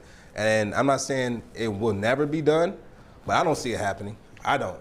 But hey, it's not like that. No, I mean, records are made to be broken, but I don't think that would be broken. I mean, and it's a lot of argument of you know, who has the most yards, like the NFL rushing leaders. But if we go off, like, just stop it at 10 years, Barry's number one. Yeah. Barry's you know, I number think one. I told you I loved Tony Dorsett as a kid too. Yeah, He was explosive. He was just so much. I remember watching that Monday night game as a kid. I mean, the whole idea of a 99-yard touchdown was absolutely insane. Corey with a K, I got to ask you, who was your man growing up? I mean, more often than not, yeah, it is a quote-unquote Lion guy. I told you a couple guys that weren't Lions. I loved Dorsett as a kid. I loved LaDainian Tomlinson. If anybody listened to my radio show back in the day, I mean, it was almost like daily worship services for LaDainian Tomlinson. I loved him. What about you, Corey? I'm not gonna lie, I was a Barry guy. Yeah. Just watching all the games with my dad growing up, Barry was his guy. So I mean, you know, I'm a little kid watching the game with my dad, so Barry's gonna be my guy. But it's kind of funny that you said that LaDainian is your guy. I was working at Disney World about 13 years ago, and you know, they had ESPN The Weekend there, and I was able to ask Skip Bayless, who did he think was the better running back between Barry Sanders and LaDainian Tomlinson, who's going to end up with a better career? He straight up looked me in my face and said LaDainian Tomlinson. The whole room went crazy. They were mad. I mean, but the thing is, after the show was over, he pulled me to the side and he said, "Hey, you know, this was my reason." He walked it back. He walked it back, but Barry was my guy growing up. I wasn't really a Terrell Davis kind of guy. I thought Emmett benefited from having the best line in the world, so Barry was my guy. I loved Emmett. Emmett did so many little things. I'm not going to lie to you. Emmett did so many little things. You know, the pass catching, everything. But I mean, look, that Barry Sanders was something different. That, I'll defer to guys older than me. When you're talking about the things Gale Sayers could do and Barry Sanders can do, there's a reason why those guys are kind of held on a different level than some of the other running backs out there. And again, we've seen some great running backs, no doubt about it. There's some great ones in the National League right now. When you're talking about guys like that, to me, it transcends. I'm going to say it again. Why does Tomlinson not get the respect he deserves? You don't think so? I really don't. I don't think so. I think he does. Do you really? Yeah, I mean. From you guys, maybe. From probably players? From the players, for sure. He was unbelievable. And there's another guy. I mean, it was Phillip Rivers and Antonio Gates, and how many dysfunctional things were going on in San Diego, and that dude just kept getting it done. You think, just to go back on the Detroiter right there. Now, did you like him at tight end? Is he Antonio? Absolutely. Is he in your top 5 all time? Tony Gonzalez is at the top for me. Yeah. Tony Gonzalez number one. He was number one. What made Tony number one? Everything. He was just one of those guys. I mean, like he made every type of catch. In my mind, he'd make the catch over the middle. He was the target in the end zone. He could beat linebackers with his speed. Mm-hmm. He in my mind, he may have been patient zero of how tight ends changed the game. He may have been patient zero. You know how? Because before, tight ends were, the big dude that came in and caught a few passes, but what Tony he was a weapon. He was a weapon, and he was a two-sport athlete. Basketball guy, right? Yeah, basketball guy. Funny fact about Tony Gonzalez, it's been said that he can do every range of motion perfectly. Like physically, he's a physical specimen. He can do every range of motion perfectly. So no kidding. I don't know whether that helped out. I'm pretty sure that had to help out something with his basketball and his football. Yeah, for sure. I never knew that. Yeah, I never knew until I read up on something. I know we had a player from Benton Harbor who went to UCLA who was at the same time Tony was, and would tell me how good he was, that he could have went to the NBA if he wanted to. No kidding. Yeah, that's how good he was at basketball. I was actually with Tony in Greece back in 2016. So it was me, Tony Gonzalez, I think it was Reggie and his wife, and I think Dr. Miami and this wife, and then a couple more guys. But I'm sitting there, I'm talking to Tony. I'm getting advice from him. I said, so what advice would you give to a player transitioning out of the league? He said, go right into radio. Go right into TV. Don't take a break. He said, because they'll forget you. And I said, wow, that's the name of this game. out of sight, out of mind. Yeah. And so he will always say that when you're done, go right into it. Don't take a break. Now, that one player who transitioned well out of the NFL, I feel is probably one of the best commentators or best analysts in the game right now is probably Nate Burleson. I love Nate. Nate does a great job. Nate is probably one of the best. And so I actually told Nate that, hey, I'm about to start my own show. Any advice? And he gave me some great advice. And shout out to Nate Burleson. And What up, Nate? What up, Nate? And he's always been the guy that when we had interviews in the locker room with the media, he made the media job so much easier because they'll ask a question and he takes it away. He started off doing his own show with the Lions and then gradually just gravitated from the Lions and just went on to the new networks with the Good Morning Football, and he's doing a great job, man. Shout out to Nate B. Guys like that, man, lots of props. Yeah. There were a couple guys with their routine. Somebody said Chris Johnson. There's another guy. Boy, oh boy. There was about a 3 or 4 year span where honest to God, CJ2K was just so exciting. I mean, just because, again, he brought that speed that we just didn't see in the game. You know what I mean? Yeah, that was that 4-2, what was it, 4-2-4? Yeah. Ridiculous. It's just insane. Ridiculous. And that running back and to be able, because usually when you have running backs that's that fast, they usually have an issue with being patient and waiting for the hole to develop. But he didn't have that issue. He was able to stay. And I remember when I was playing with C.J. Spiller, when he first got into the NFL, he would have that problem where just kind of staying patient, waiting for the hole, but he ended up catching on to it and being able to utilize his speed to the best of his ability while he was playing. But Chris Johnson, watching him play, he was very patient. Then when it was time to hit it, he was gone. Yeah. Yeah. Who jumps out to you at tight end? I want to say one thing quickly. If you've listened to like the Lion coverage on the network, I have no problem saying this, and I feel a lot better saying it now than I did last year. I love T.J. Hawkinson. I think T.J. Hawkinson is going to be a great player. Yes, I said that G word. Yeah. He's not there yet, but you want to talk about, he gets it on and off the field. And you know what jumps out to me, Joique? You got him for a steal. My gosh, that guy went like this. Yeah, From year 1 to year 2, he looks like Superman. You think we got a steal with him? Yes, I really do. And Yeah, I know people get mad about where he was taken and everything, but you know better than anybody, the tight end is so important today and what they can do on the football field. If you want to have the debate, do you take that guy 10 overall? Yeah, we can have that debate. I get that. But that guy is already, in my opinion, a damn good tight end. I think he's going to be a flat-out stud. You think so? I really do. I like him. We're I already gotta seeing see it. more. I have to see more. I agree with that. I have to see more. Now, I'm not saying he's not playing well. Sure. But I have to see more. Yeah. I don't want to. Who jumped out to you? You brought up the tight ends. Now I'm intrigued. Do you agree with me, Tony, number 1? Yeah, I love Tony. I love Yeah. Tony. I have Antonio up there too.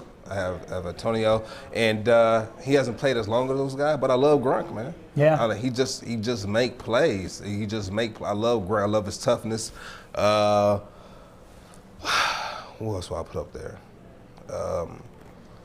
Somebody said Kellen Winslow. That's a great one going back in the day. Hold on. That's not his son. The Dad. Okay, yeah. Dad was sick. Yeah. Shannon Sharp. Oh, yes. That's your boy. That's it. That's your boy. That's my 5 right there. Yeah. That's my 5. Shannon, and I might have Shannon at 3, honestly. I might have Shannon at 3. And him and I might have him at 3, but it's a strong fight for 2 with him and Antonio. Yeah. That's a strong. I'm tossing that up. That can go back and forth. That's a good one. Yeah. But I love Shannon, man. And D2 guy. Yep. So I'm gonna put him absolutely. at 2 just for being from D2. Bill said Pro Bowler Eric Ebron. Somebody had to bring that up. Kenny said TJ Lang does a good job on the radio. Heard him a couple times on a local sports radio station, if you know which one I mean. Yeah, he's entertaining. When I was doing the Fox 2 game day show, we would have the TJ Lang segment as well. Funny guy, doesn't take himself seriously. Joique, again, one of us, a lot like you. Grew up here. Yeah, he may have gone other places. He spent a good deal of a vast majority of his career with Green Bay, but he was always TJ Lang. He was always one of us. Always one of us. Yeah, he has, man. So what high school did he go to here? Brother Rice. Brother Rice. Yeah, he's a Brother Rice guy. All boys school. Yep. That must have been tough. Yeah. Be tough. Charlie Sanders. Charlie Sanders, a little bit before my time. I don't remember Charlie. I've heard the story. Have you ever met Charlie? Well, he was wonderful. He was just Charlie. What a wonderful. You know what? Beautiful daughters. Wonderful human being. Yeah, just a great family. Yeah, I love him. just a wonderful human being. Because I would always play in the Charlie Sanders golf outing, and I remember I met a girl there who was fighting. She was fighting some type of rare cancer, and I think her name was Kate. And so we followed each other on IG, and she gave me this wristband at this outing, and I just always remembered having it, and I still have it to this day. So shout out to Kate, man. Hope you're doing well. Reach out to me, or I'll reach out to you, either or. But just what he was doing with this foundation, I just great respect. Somebody asked about Travis Kelce. I wouldn't put Travis Kelce in the top 5 all time. But he's playing really well. He's playing at the high level. Best tight end in the league right now, probably. Travis Kelce. Yeah. Yeah. Yeah, I'll say that. Yeah. I can't argue that. I think that's fair. Yeah. That's fair. I want to get, we teased this earlier. Coach K came out and said, in essence, what are we doing? We shouldn't be playing right now. Insert your Coach K. Are you going to take a leave of absence again because your team is struggling? Joke, all of that. Obviously, this doesn't look like a great Duke team right now. They lost to Michigan State. They lost to Illinois. Didn't look good at all, in particular, in the game against Illinois. But you're hearing more and more people say this. Not so much in the sporting world, But trust me when I say this, there are a lot of media members out there. I'll take you back to the summertime. Remember the weekend, the first week that baseball started, and then that weekend, it was a Saturday morning because I was moving my boy in Chicago. You know my boy lives in Chicago. Joique's about a block away from Wrigley Field. I was moving my boy to his new digs, and all of a sudden you heard the story about the Marlins and COVID, and it sounded like baseball was going to shut down, and you saw all these pious media members. Why are we even playing? This is stupid. They're going to shut it down by Monday. But props to MLB for keep it going. They ended up having a season, etc., etc. Look, there are going to be some ups and downs, no doubt about it, but they got it done. Yeah. So I'm intrigued to hear from you because you can talk about it in a manner that none of us can. As a professional athlete, as a guy who's played, okay? Right. It's easy for Joe Couch to sit on my couch at home and go, yeah, these guys should be playing. It's easy for, the columnist to get on his soapbox and say, these guys shouldn't be playing. This is terrible, and play the role of pious. Athletes, is there any concern about this stuff to you? It is. It is, and it's.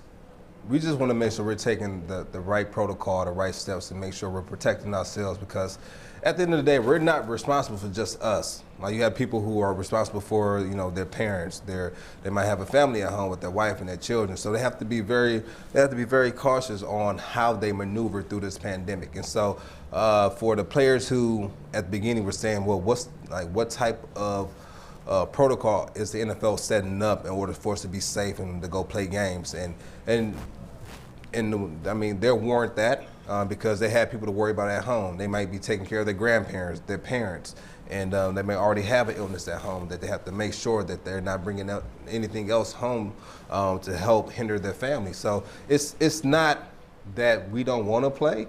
It's just that we have to do what's best for our family, because people look at us and they say, wow, he's a professional player. He's making all this money. Nothing else matters. Get out there and play. But at the end of the day, we're human beings. We have families. And when we go home, we take off our capes, which is our shoulder pads, our helmets.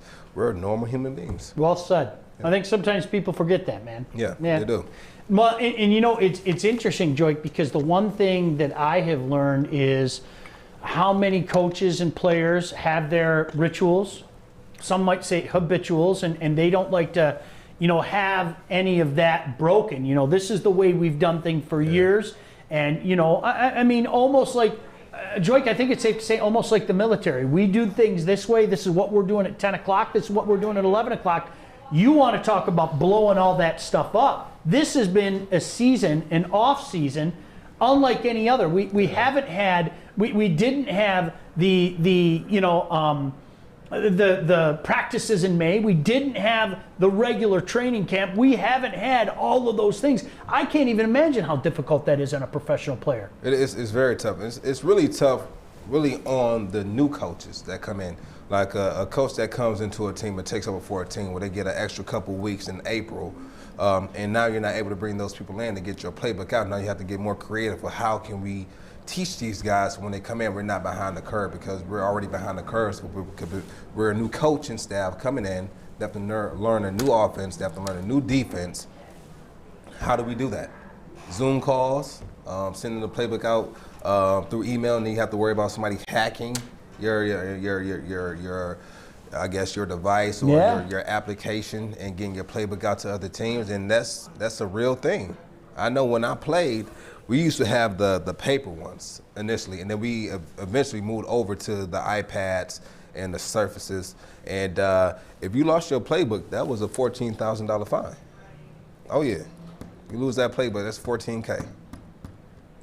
We'll take it out your first game check. Yeah, right? Yeah, you playing for free. Screw that. Oh yeah, you're not losing that playbook. So, and the thing with the iPads, it kind of eliminated that, because they can just wipe the iPad or the Surface Pad. So they dropped the fine down from that to like you're just basically paying for the iPad. So no, that's a real thing, and you have to be cautious of it. Holy crap! Kenny suggested, should the NFL move to a playoff bubble? Would something like that in the National Football League work? Because I think we talked about that, dude. Yeah. That's for college. Yeah. You know what? Let's apply it to the NFL. The NHL made it work. I know the hockey fans out there like me, I love the playoffs. I thought it was an overwhelming success. I didn't think it would be. The playoff bubble down in Orlando for the NBA, it worked. I mean, period, end of story, you got it in. Would something like that work in the NFL to have a designated AFC stadium? Let's say where Houston. Houston is where all the AFC games are going to be played. And for the NFC, let's say, I don't know, we'll play in a dome up here somewhere. Indy, whatever. Whatever the case may be. Do you think something like that might work with the NFL? Because I'm trying to think it out right now. I'm trying to think it out as well. Let me see. Could that be 8 games? Right? Playing on that field. So what days were they playing on? You got to have a city that can. You got to remember, there's what, hundreds of people. Staff. Yeah, hundreds of people are going to be there per team. Yeah, so I think you might have to have a couple different locations. You might have to have like 2 or 3 locations. That's what I'm thinking. How screwed up would it be to not play in front of fans, by the way? That will suck. Right? Because you get your energy sometimes, like when we were playing the Cowboys right now. Yeah. If you look, I had a run. I think we were down by probably 3 touches.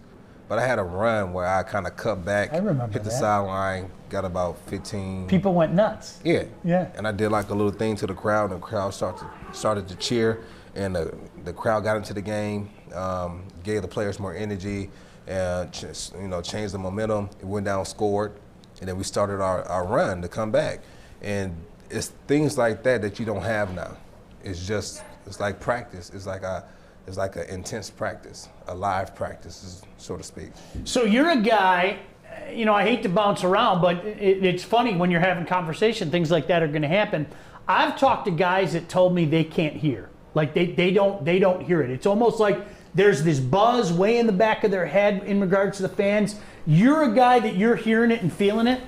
You don't hear it when you're on the field. Okay. You know what I'm saying? So you don't hear it in the middle of a play because you're so in tune. But when you're on that sideline or you score a touchdown, you hear it. That's great. Oh, you hear it. That's great. Yeah. It's a great feeling. You have no choice but to hear it. Touchdown against Houston in the Thanksgiving game. I don't hear the fans cheering when I hit the hole, but after I scored and I jumped in the crowd, I heard them. I heard them. And those are the moments we live for. Those are moments we, as kids, playing in the backyard, scoring a touchdown, looking into the crowd, cheering, jumping into the crowd, and you don't have that. You don't have that anymore. Now you have the Bud Light, celebration. They go up to the screen, what's up with the whole team, and that's cool, but it doesn't correlate over to when you have fans in the crowd and you're jumping into with the fans and you guys are cheering together. It's just that energy that you feel.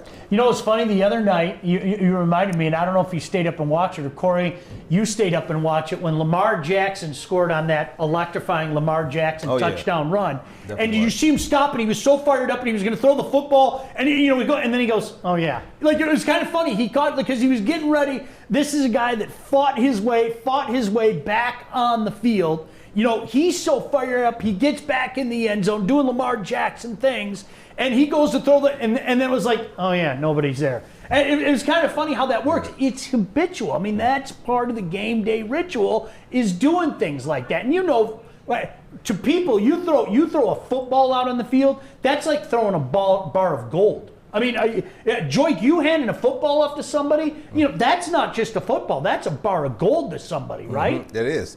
When you hold that ball in your hand when you're running with it, that's your child. You can't drop it. You can't let it go. Our coach had a very intense saying. He said, "It's rather to die. He said, it's better to die as an unborn child, something, than a fumble a football on Sunday." I'm like, what? I said, what? Like, no, it's not. No, it's not. But in all honesty, that's how, when you put money involved into an industry where people are getting paid millions and millions of dollars to hold on to this ball, and this ball is basically how you support your family. If you fumble that ball, you basically saying, you know what, I don't care about feeding my family, but honestly, it's it's really intense. Probably not that intense in my book, but it's very intense. And when you're out there, you're playing football, and you have the ball in your hands, and you have, you're representing, millions of people who might be a fan of that team, and all your teammates and the owner, and you go out there, you fumble that ball, and you do it consistently, you might not have a job. You're not going to have a job, no doubt about it. Go somewhere else. Isn't it amazing? I mean, guys, like I remember Amir Abdullah. Amir Abdullah was so good in college, except Michigan State shut him down that year. What up? But no, that reputation got out that he had fumbleitis. And the Lions took him anyway, but a guy, look, you give the ball up, you cough the ball, you're going to lose a job. Or somebody will keep you, but in a less than capacity. And that's how his career continued. And Amir Abdullah, I don't know if you know, great guy. Loved the guy. Loved. But you know what?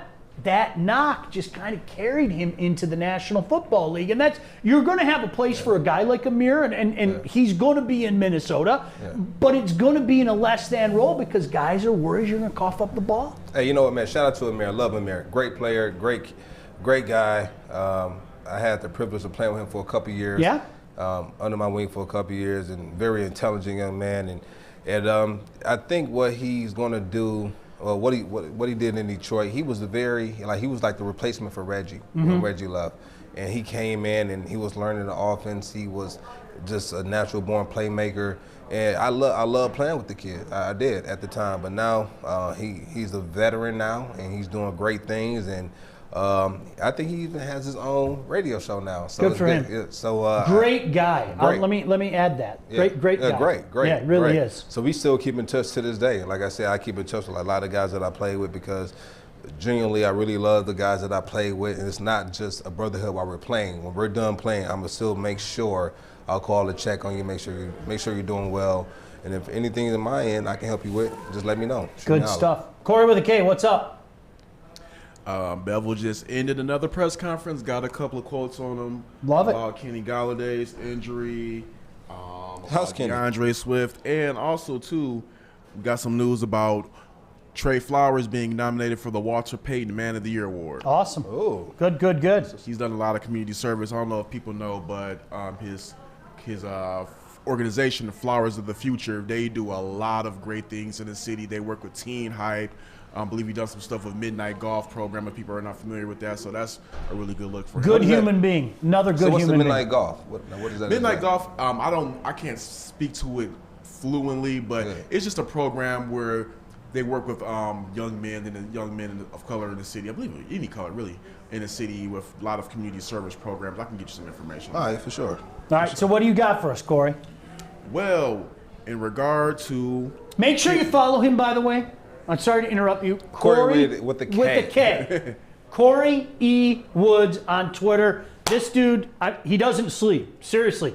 Joique and I, after the show, we go grab lunch, maybe take a nap, go to bed at night. Corey doesn't sleep. He works. Go ahead, Corey. All right, so why Kenny Galladay was not placed on injury reserve this season, well, so far, I probably can't give you all of the insight because it's so many weeks back.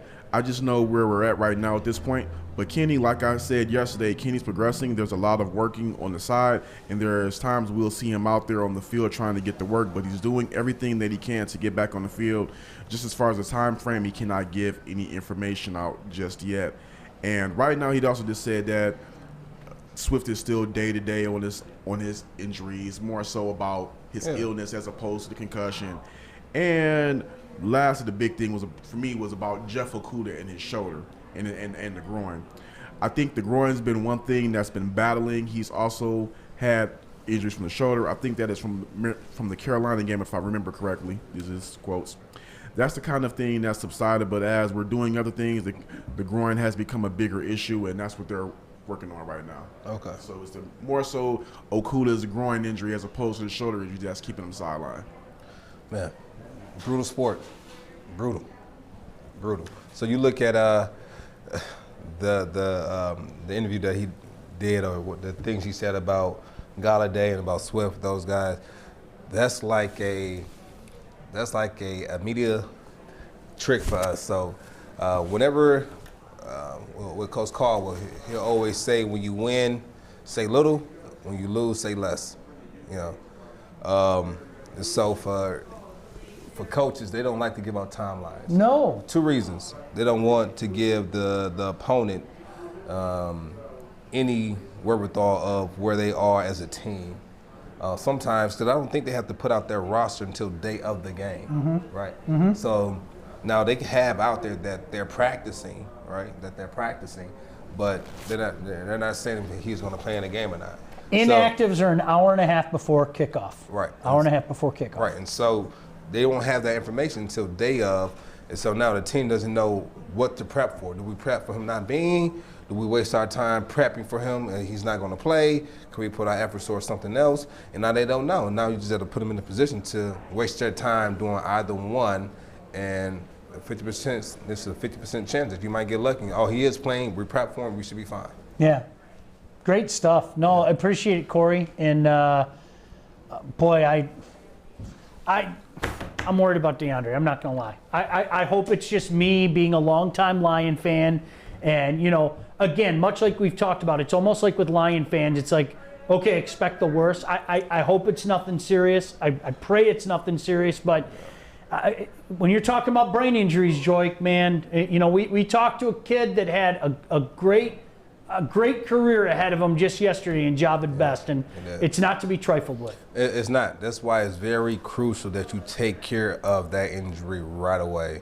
When I had mine, I never heard of this. They had an ice helmet for me. So basically, I put this helmet in the freezer. I keep it in the freezer, and every so often I take it out when I have to wear it for 20 to 30 minutes. I have to keep it on my head.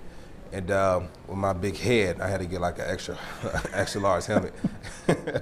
but no, it's serious. So like I told you before, like when you have these concussions, you have to attack them immediately. You have to do everything immediately. You can't wait. And because if you do, you could be more prone to getting these concussions in the future. And I didn't want that to be my career. I didn't want that to happen to me. And so, like, you have concussions that you don't even like tell the doctors. You don't tell the trainers because you don't want to get pulled out the game, because you think if you get pulled out the game that you'll get cut. So you have players who deal with them like, I'll just keep it to myself. But at the end of the day, I think your health in the future is more important than you playing in this game. You'll get more chances if you're good enough, if it's meant to be. And one game, if you having a concussion, shouldn't prevent you from talking to a trainer. I remember when I had mine, I came back to the sideline and I said, Coach, listen, I think I got a concussion. Like, I think I got one. And he said, are you sure? I said, I don't know. I think I got one. Like, what is it? He said, you know what, just go have a seat on the bench. Don't tell anybody yet. Just go have a seat on the bench. And so I sit down next to our fullback at the time, and I turned to him. I said, listen, like, how do you know you have a concussion? Because I haven't had this feeling before. He said, and he gave me this scientific term. He said, oh, it's gonna, and I'm just like, you know what? That's too much. I turned to Reggie. I said, Reggie, like, how do you know if you have a concussion? He had his hands in the shoulder pad. He turned around. He said, oh, you'll know. And when he said that, I said, hey, trainer. Caught the trainer over. They walked me to the back, and come to find out I did have a concussion, so they set me out. And that's when I'm having sensitivity to lights. Yeah. That's when I had to sit in the room in the dark for like 3 days straight. Had to have my food brought to me. I couldn't walk out. Tried to go back to the team earlier. They sent me back home because I was still having symptoms. A couple weeks go by, and we're watching film, and the coach hits pause on the film. It was really random. And he turns. He said, "Hey guys, let me tell you about this guy." And he points to me. He said, "The guy comes to me on the sideline, tells me he think he might have a concussion. I told him to sit down, take a break. Don't tell anybody. I'll go down to go talk to the head coach. I'll turn around. He has the whole medical staff down." I said, yeah, because you know what? Because I've never, I've had concussions, but I haven't had one to where it felt like my whole brain got warm. Yeah. I didn't know what that feeling was. Yeah. And it's just my whole brain got warm. Here, I remember that plain as day. It was like along the base of my, I hated it. It was weird. My whole brain just got warm when and I just didn't want to take that. I just didn't want to take that chance. And we just all sat back and laughed at it because I had the whole medical stuff down there. Sure. We kind of laughed at it. And but no, man, it's a scary thing, but you have to take care of it. And yeah. When did the mentality change? Because we both grew up in an era where you heard you got your bell rung, or you were given smelling salts, or rub some dirt on it, you'll be fine. You know, Yeah. and I'm glad, all jokes aside, When the I'm lawsuits glad started. we're in this society now where we take this as serious as it's a brain injury. It isn't getting your bell rung. It's a brain injury. Let's err on the side of caution. So when we say your bell rung, that what I had, we call like that's like I probably could have collapsed from it. I remember when it happened, I didn't come out the game immediately. We continued. I stayed in the game, and when the game was over, I didn't remember. We actually scored on that drive. I just remember Matt Stafford scoring. I didn't remember running the ball. I remember I had got a handoff and got 9 yards. I didn't remember that when they took me in the back. That's frightening, dude. It's frightening. I didn't remember it. They would ask you certain questions that you have to answer, and it was one question that I didn't understand why they asked me. They said, "What's today?" We play on Sunday, so is it Sunday? Like it's Sunday, right? Like we play on Sunday. They say, "Yeah, that was." But I guess that's one of the questions they have to ask you. Sure. But yeah, it's not funny, but it seems like as athletes in this industry, in this game, the best way to kind of get through the pain is through humor. And so that's one thing that we've done. Not saying that we should do it, but it helps us to get through it with a positive attitude. Didn't the mentality and the seriousness of a brain injury happen during your playing career, though? Is that safe to say that Yeah, I think- as time went on, we started to take it more seriously? I think so. I think we started to take it more serious when you saw the lawsuits of the former players going after the NFL. For real? Yeah, and so that's when it became, and they had to address it. And it had been talks before, but I think when I got into the league, it became more of, it was on the forefront. And we had to take it serious. We had to. We had to take care of our players because these players are the people that's out here playing for the fans, making the team money, making the owners money, so making the NFL money. And so we have to be able to take care of these players right now and for the future. Yeah. Well said. Well said. Yeah. He's Joique Bell. I'm Sean Baligian. So glad you could join us wherever you may be. Woodward Sports. We have more stuff coming up with Woodward Sports. I also, you know what, I want to talk to Corey with a K in just a second and talk about, if you don't know what he's doing over the weekend, he is doing some work, and I'm going to get Corey to talk about that. Of course, we talk about it all the time. Stick and Joey and Chrissy in the morning. Make sure you start your day that way. These guys are working their tails off. Stick and Joey looking for some talent. We got an afternoon show coming. We're going to have some other shows coming up. We're going to do a barbecue show every Wednesday as well. I want to talk about tonight's game in just a minute and throw, believe it or not, Joique, I found a list of MVP consideration and some odds and everything. Corey with a K, before I forget, I want you to tell everybody about what you're doing over the weekend, because I say this, I respect this guy's work. I love the stuff that he's getting out there on Twitter. And this is a guy up and coming, already making some noise with his reporting, but up and coming broadcaster as well. What do you got going on over the weekend, Corey? All right, every weekend, 11 a.m. is my show, Everything Is, with my friend Ant. We cover everything from pretty much any hot topic that is going on in the world of sports, whether it's historical, current events, or just creating a topic out of air. Like our first episode, we had the former president of WCW, Eric Bischoff. We'd already done a recap show. Last week we had we talked about a couple things going on in the city. We had my friend Michelle come by and make drinks tonight. We're gonna be doing some recording and talking about NBA players, the new age NBA players, and how they're trying to get out of their contracts without fulfilling them.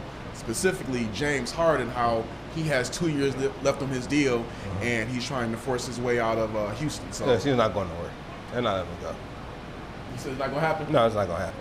No. I don't think so either. No, they invested too much around him. I mean, all the players they brought into that team, they consulted with James Harden. Yeah. From the Westbrooks to the CP3 to the Dwight Howard. They brought all these guys in. He just couldn't get it done. So you think you're not going to get it done? We bring all these guys in. You're just going to up and leave? Yeah. It's not going to happen. I By don't the see way- it happen. That was my problem with it. By the way, Eric Bischoff, you know Scott Bischoff, NFL writer, my buddy. Shout out, that's his cousin, for real. Yeah, I Yeah, didn't even know they've that. spent time together. Yeah. Yeah, I didn't even know that Bischoff was from the east side of Detroit. I was like, whoa, Yeah. okay, that's Yeah. interesting to know. Yeah, my buddy, follow him on Twitter. We'll have to get him on sometime. Does a great job with scouting. He is a guy, true story.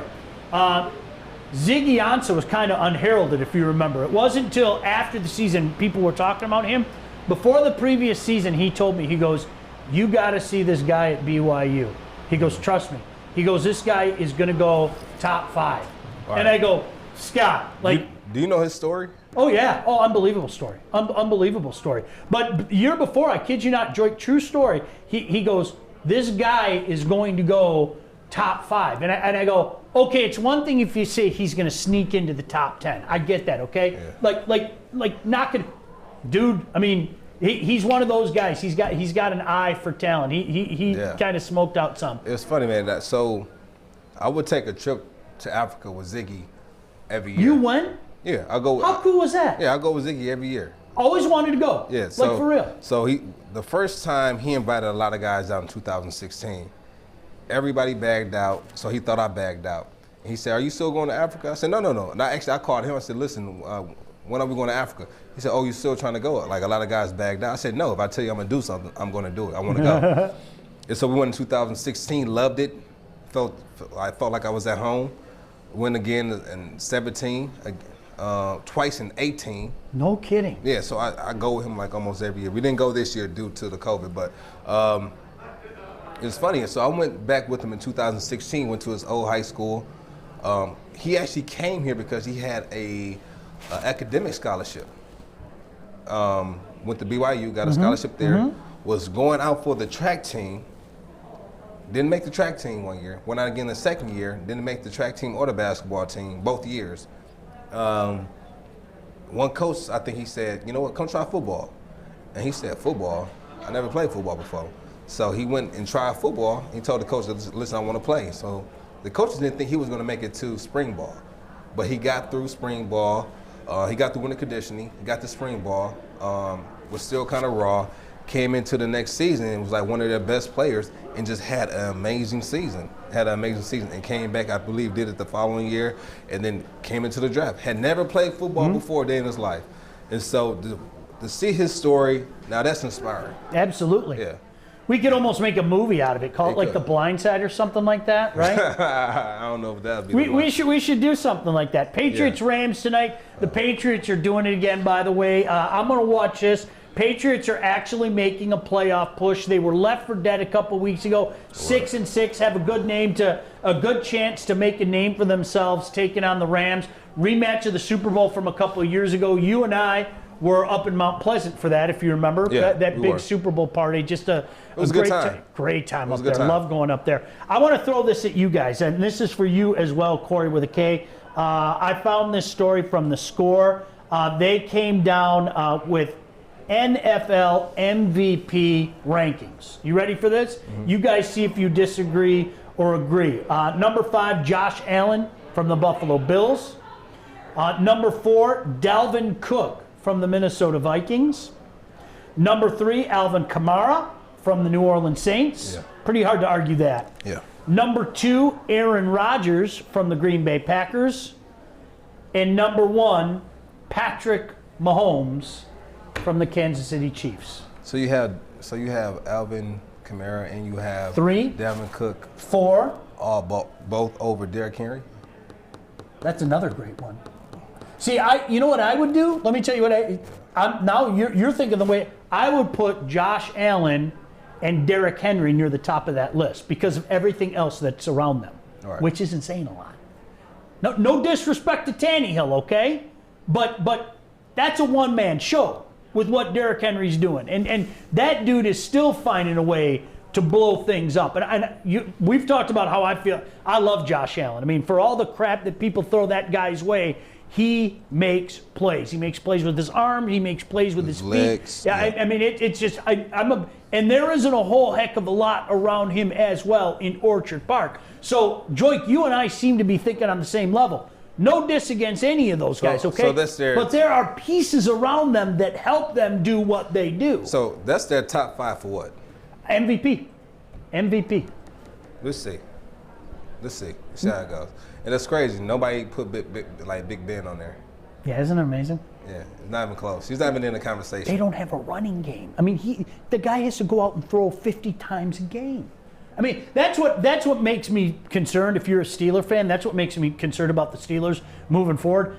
As great as your season has been, Joique, you have to be able to run the ball a little bit, especially in playoff time. And I don't know if they're going to be able to do that. So I don't know how long their existence is going to be come playoff time. I don't know, but sometimes a team isn't the same team in the playoffs than what they are during the regular season. Absolutely. You know, it's like when the playoffs come around, it's like a whole brand new season. The games are a little bit more intense. Hits hurt just a little bit more. You're delivering hits that are a little bit more vicious than, the week past. So it's going to be interesting to watch. But I think when you have a quarterback like Big Ben, he figures it out. He has been all season. And they call him a lucky, 10-0 or 11-0. And but I don't think, it's funny. The harder you work, the luckier you get. You bring up such a great point. I remember the year that Indy won the Super Bowl when Manning was there and Coach Dungy was there.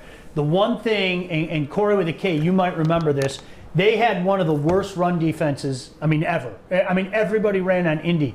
And being a fantasy nerd, I was like, if your running back's playing Indy, you're rejoicing because you're going to have. And then you know what happened, Joique? It wasn't like they were, the reincarnation of the '85 Bears or anything like that. But the playoffs hit, and all of a sudden, they weren't bad. Yeah, they're not bad. They weren't bad at all. You have to understand that sometimes you can have a bad run defense just off of placement of your players, not because they can't make plays, but it might be because they're not in the right place. So when you get into playoffs, you have players that, like I said, they're getting to the right holes. They're filling the right holes. They're, the defense is locking down the receivers, so they're forced to run the ball, and they know it's coming, and they, so it changes. It changes your game plan. You know what? Somebody said it's Mahomes easy. Mahomes came into Kansas City and made everything around him better. There's no doubt about it. But look at all the talent he has around him. He's got a ton of talent around, and that's not taking anything away from him. It's not. Do you think Pat Mahomes does the same thing on a team like the Jaguars or the Jets? Mm-mm. You think he does the same thing? Mm-mm. No. So what about you? I want to hear from the player's perspective. That's tough. Yeah, I don't think so. I think if you take Pat Mahomes to the Jets with the same offensive coordinator, I think they definitely improve that team. I think they definitely do that. There's a reason why Andy Reid wanted this kid. And you know what? It's funny. All the people who are smarter than me said this kid might be a perfect fit for Andy Reid. To your point, Joique, you could put him in a place where it isn't the system that really accentuates what he does. But everybody was saying that even before he took a snap in Kansas City is, oh my gosh, what is Andy Reid going to do with this guy? Everybody said he's an Andy Reid type of guy, and we've seen it like that ever since those two guys got together. Yeah, I've seen the interview that they did. I think it was Kelsey when he talks about how of a mad genius Andy Reid is with calling plays, where they have new plays in every single week that they hadn't had the whole training camp. Because you go to training camp, they give you a playbook about that high, and you have to learn every play in there. But when the season starts, that playbook goes from here to about that big for your game plan, and might be even smaller than that. No kidding. Yeah, it goes. You don't use probably 70, 75% of your playbook. See, you aren't going to get that for other shows, man. That's good. Yeah. Oh, very quickly, Corey. I got a question for you, Joique. Yeah. You just mentioned about Andy Reid and calling the plays and whatnot. Eric Bieniemy is on everybody's. No one's kind of going away from the topic, but Eric Bieniemy is on everybody's list as a potential head coaching candidate for the Lions. How much do you think of the Chiefs' offense is Andy Reid or Bieniemy? That's a good question. Really good question. It's a good question because I know when I played in what was that, New Orleans, like the offensive coordinator was Joe Lombardi. Joe Lombardi. No, I think it was Joe Lombardi, but Sean Payton called like most of the plays. Okay. Like, yeah. Okay. So I think Joe Lombardi, was he the quarterback coach as well? And they usually are of some sort. But Sean Payton will be calling the plays. I think it just depends. Like, I don't know because like it's funny because you'll be on certain teams and certain teams they operate differently. Sometimes the head coaches call the offensive plays or the defensive plays, or it depends on the team. So when I was in Indianapolis, the offensive coordinator there wasn't really running the meeting. It was Peyton. Mm-hmm. Peyton was really running the meeting. And so, not even the head coach, Peyton was running the meetings. Yeah, right. Who would have his own meetings. So, but every team is different. When I was in Philly, the offensive coordinator ran the offensive meeting. But when I was in Indy, they didn't. When I was in Detroit, the offensive coordinator, Scott Linehan, he ran the offensive meeting. And like I just noticed, like teams operate differently. Yeah. This one thing what drives me nuts, and this drove me nuts about Lombardi being here, and I know you played for him, and if you don't want to comment on this, you feel free. Yeah. But you know what drove me nuts, and Corey, I'm sure you can speak to this. Lombardi was the type of guy, and I think Patricia had some of this in him. Players make your scheme. Your scheme doesn't make players. Your scheme can help a player, right, but players are the guys that make plays. Your scheme isn't making plays. Players aren't making plays. So I think a lot of the times these guys, and I always got this impression out of Joe Lombardi used a one-size-fits-all. Well, this worked for Drew Brees, so I should have Matthew Stafford do this. We talked about that. No. Matthew Stafford isn't Drew Brees, and Drew Brees isn't Matthew Stafford. And you saw that out of Matt Patricia, too. Matt Patricia was like, well, this worked. I want this type of guy. Well, you know what? I want a guy that makes plays. I don't care if you think Ziggy Ansah doesn't fit your offense or not. You know what I know? When Ziggy Ansah is healthy, Ziggy Ansah gets after the quarterback. And you guys aren't getting after the quarterback. And I think, Corey, and you can agree or disagree, it drove fans nuts. Yeah. Do you guys get that same feeling? Like, wait a second, man.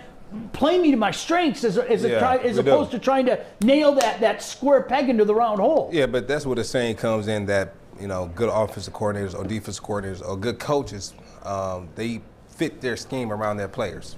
And that's where it kind of it falls back on. So you look back at the Detroit team, and I was able to play with the Saints and I was able to play with the Lions, and I noticed the difference with the team.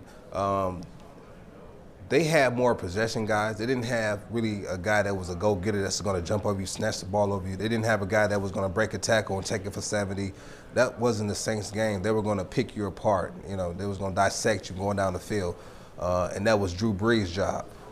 They had one guy who was going deep, in Devery Henderson, which he was fast.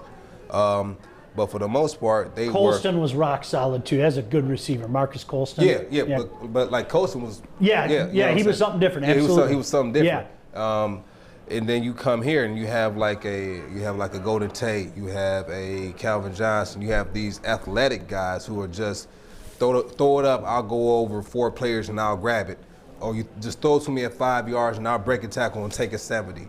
Now, mind you, Golden Tate, he might not, a comeback. He might give you your 12 or your 15 to come back down to 12. He might do that, or he might just, go 14 and come back down to 11.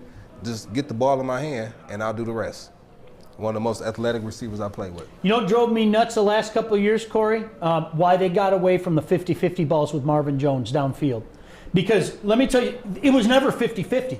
When Stafford threw down to Marvin Jones was getting that ball 75, 80, 90% of the time. And that was something, I remember your last year here, 2016, how many shots they took downfield where you're like, how the hell did Marvin just make that play? But he made that play. And the last couple of years, he completely took that out of the damn offense. But Sean, you mentioned something interesting. Yeah. And you did too, Joique, how the coaches will the great coaches, offensive coordinators, and defensive coordinators, they'll tailor the system to what the player does well. I mean, just outside looking in, because I'm not in the locker rooms, obviously, but that looks like what Bill Belichick stock and trade is. I mean, I remember we had Kyle Van Noy, and he basically was not getting any burn here. He goes to the Patriots. They use him the way that he should be used, and he's an instant impact player. So with Patricia coming from the Belichick coaching tree, why didn't he take that and instill that here? Good point. As far as changing just using the players to their strengths and not their weaknesses. Well, I think that Belichick, I think he has his scheme is, we're going to put you into our scheme, and then you're going to be successful, because they believe more in the scheme than the players. I was talking to a receiver who used to play for the Patriots, and what he told me is that when you go to the Patriots, they're either going to pay you less than what you're worth, and say, listen, we know you're worth $2 million, but we're going to give you 1.2, and you're going to win a championship here. And that was, the guys were buying into that. Like, we want to win a championship. We don't care about the money. But his scheme is his scheme. And when Kyle Van Noy went there, I think he just fit that scheme that he had. So he's not really changed. He's not going to change his defense. They're not going to change their offense. They are who they are. Great stuff. Well, I'll tell you what, we got to get out of here. We got Thursday Night Football tonight. Obviously, a whole weekend of college football, NFL to talk about as well. The damn Packers are on the slate. Don't forget, that's an afternoon game. So, we talk about coaches and routine. Trust me, it screws with the guys that are part of the show. It's weird being on at 1:30 in the afternoon as opposed to 10 o'clock in the afternoon. Right. So that's what we're going to be doing for me personally on Sunday. But we'll talk about all that. Plenty more. Joique, always a pleasure, my friend. Always a pleasure. Check in. Corey with a K, thank you. Appreciate you fans for tapping in with us. Sip.